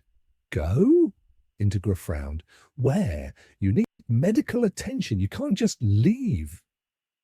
My place is not here, the Slayer said, looking up at the sky, where the stars were beginning to appear as dusk fell. My war is everywhere. If I stay, the trouble will follow. I have to keep moving, keep hunting. But you're injured, Integra protested. You nearly died. I've died before, the Slayer said simply. I'll die again, but until then I have work to do. He began to walk toward the edge of the crater, limping but determined. Wait, Integra called out. Will we see you again? The Slayer paused. He didn't turn around. If the darkness comes back, he said, his voice carrying on the wind, I'll be there. And with that, he stepped into the shadows of the ruins and vanished. Integra watched him go, a sense of loss mingling with gratitude. He's a ghost, Alucard murmured, standing beside her. A legend that walks among us, then fades away. No, Integra said, lighting a fresh cigar, her hand steady. He's a promise that no matter how dark it gets, someone will stand up and say, no. She took a drag, exhaling smoke into the cool evening air. Come, Alucard, we have a city to rebuild. Indeed, master, Alucard bowed, though I must say I shall miss the excitement. It was invigorating. As they walked away, the camera pans up, higher and higher, past the ruins of London, past the atmosphere, into the deep black of space. There, in the void between galaxies, a tiny spark of green light flickers, then another, then another. The Slayer is not alone. Others are waking up. The war is eternal. The screen fades to black, but then a sound, a familiar, mechanical click-clack of a shotgun being racked. And a voice, rough and distant, whispers, "Rip and tear until it is done." The final shot is a pair of glowing green eyes opening in the darkness before the screen cuts to absolute black. The white light did not fade. It washed over the world like a tidal wave of absolute silence, erasing the noise, the chaos, the screaming, and the violence. For a single suspended moment, there was nothing. No London, no UAC dreadnought, no hell, no Maykr Realm. Just a blank canvas of pure, terrifying potential. Then, slowly, colours returned. The grey of the rubble, the red of the brick, the deep, bruised blue of the sky clearing into dawn. The sun broke through the clouds, real and warm, casting long shadows that behaved exactly as shadows should, static, harmless, and obedient to the light. The dreadnought was gone. The dust army of the Conductor was gone. The entity itself was erased from existence. In the center of the massive crater where the epicenter of the explosion had been, a single figure knelt amidst the settling ash, the Doom Slayer. His armor, once an impenetrable fortress of green ceramite, was shattered, reduced to jagged scraps clinging to a battered black undersuit. Smoke curled from his shoulders, and his breathing was heavy, each inhale a ragged gasp of pain that echoed in the sudden quiet. But he was alive. Integra Hellsing and Alucard rushed to his side, sliding down the slope of loose debris, their movements frantic despite their exhaustion. "Slayer, Integra cried out, her voice cracking as she dropped to her knees beside him, ignoring the heat radiating from his damaged suit. "Are you hurt? Can you hear me?" The Slayer looked up. His visor was cracked down the middle, spiderwebbing with fractures, but behind the glass, human eyes were visible. They were tired, ancient, and filled with a depth of sorrow that no immortal should possess. Yet they were clear. The violent corruption was gone. "I'm here," he rasped, his voice sounding like grinding stones. Alucard inspected the surrounding wreckage, his form flickering slightly as he solidified back into his usual humanoid shape, though he looked pale, drained of the vast energy he had expended. "The ship, the fleet, the entity," the vampire whispered, awe coloring his tone. "All gone, vaporized. You did it, Slayer. You actually killed a concept." The Slayer struggled to stand, his legs trembling. Alucard moved instantly to support him, offering a shoulder clad in tattered red leather. "We did it," the Slayer corrected, his voice gaining a fraction of its former strength. He looked around at the ruined cityscape of London. Half the skyline was missing, streets were canyons of debris, and the silence was heavy with the weight of loss. But the cost? High, Integra admitted, following his gaze. She lit a cigar, her hands shaking slightly before the flame stabilized her. "London is devastated. Thousands are dead. Maybe millions. But those who remain, they are free." She took a drag, exhaling a plume of smoke that drifted lazily into the morning air. "The purple haze is gone, the whispers have stopped. From the streets below, beyond the crater's edge, a sound began to rise. It wasn't a scream of terror or a roar of battle, it was a cheer. Weak at first, tentative, then growing louder, swelling into a chorus of survival. Humans were emerging from the bunkers, from the rubble, looking up at the clear sky, realizing the nightmare was over. The Slayer listened, tilting his head. A faint, almost imperceptible nod of satisfaction crossed his scarred face. "Good," he said simply. "They live."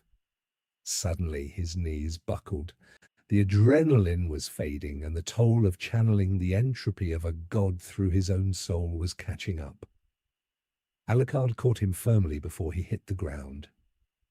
"Easy, warrior," the vampire said, his voice uncharacteristically gentle. "You've earned your rest. Let us tend to your wounds." "No rest," the Slayer muttered, pushing weakly against Alucard's grip, trying to straighten his spine. "Have to check the rifts, make sure they're sealed." "The rifts are closed," Integra assured him, placing a firm hand on his armored shoulder, her grip iron strong. "I can feel it. The connection is severed. The dimensional barriers are holding. You sealed them all, Slayer. There is nothing left to fight here." The Slayer relaxed, just for a moment, leaning on the vampire. He looked at Integra, then at Alucard, his eyes lingering on them with a strange sense of camaraderie. "You," he started, the words difficult for a man who had spoken little in centuries. "Good people. Strong. We learn from the best," Alucard smiled, a genuine expression devoid of his usual manic madness. "Though I must admit, facing the end of everything with you was invigorating." Transport helicopter bearing the Hellsing crest descended into the crater, kicking up a swirl of dust. Medics and engineers poured out, rushing toward the trio with stretchers and equipment. But as they approached, the Slayer pulled away from Alucard's grip. He stood tall, despite the pain, despite the broken armor. He shook his head at the medics. "I have to go," he said, his voice final. "Go." Integra frowned, stepping in his path. "Where? You need medical attention. Your suit is compromised. You're bleeding. You can't just leave."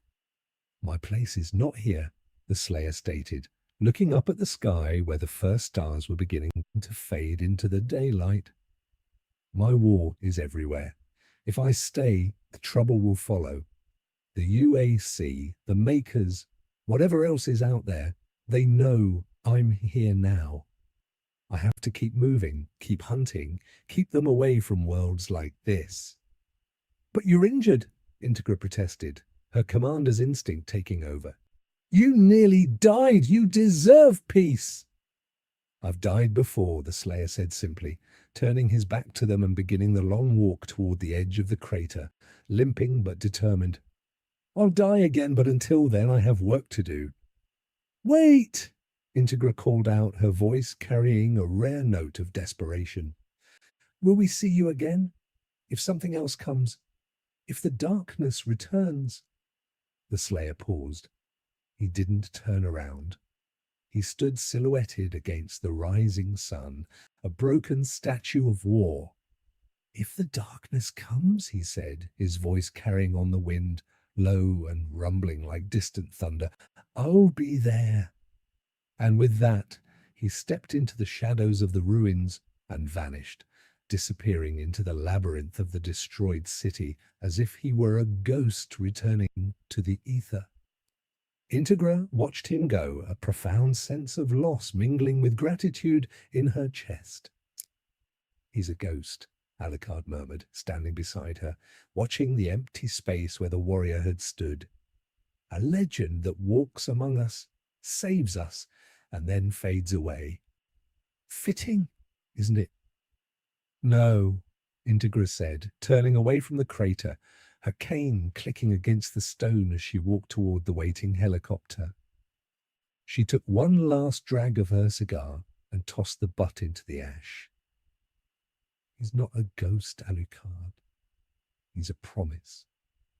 A promise that no matter how dark it gets, no matter how impossible the odds, someone will stand up and say no. She climbed into the chopper, looking back at the sunrise one last time.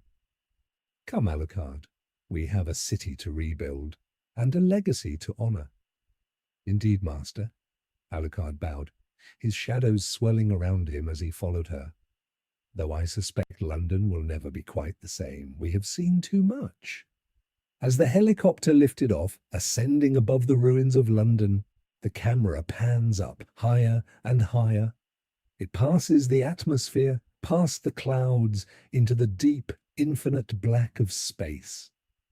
The earth becomes a blue marble, peaceful and silent. But then the camera pushes further, into the void between galaxies. There, in the absolute darkness, a tiny spark of green light flickers. Then another, far away on a desolate moon orbiting a dead star, a portal tears open. Through it steps a figure in green armor, repaired but scarred, walking toward a new horizon of fire and blood. He is not alone. Others are waking up. The night sentinels are rising. The war is eternal. The screen begins to fade to black, but then a sound cuts through the silence, a familiar, mechanical click-clack of a shotgun being racked, and a voice, rough, distant, and filled with undying rage, whispers, "Rip and tear until it is done." The final shot is a pair of glowing green eyes opening in the absolute darkness, burning with an intensity that promises hell to anything that dares to threaten the innocent.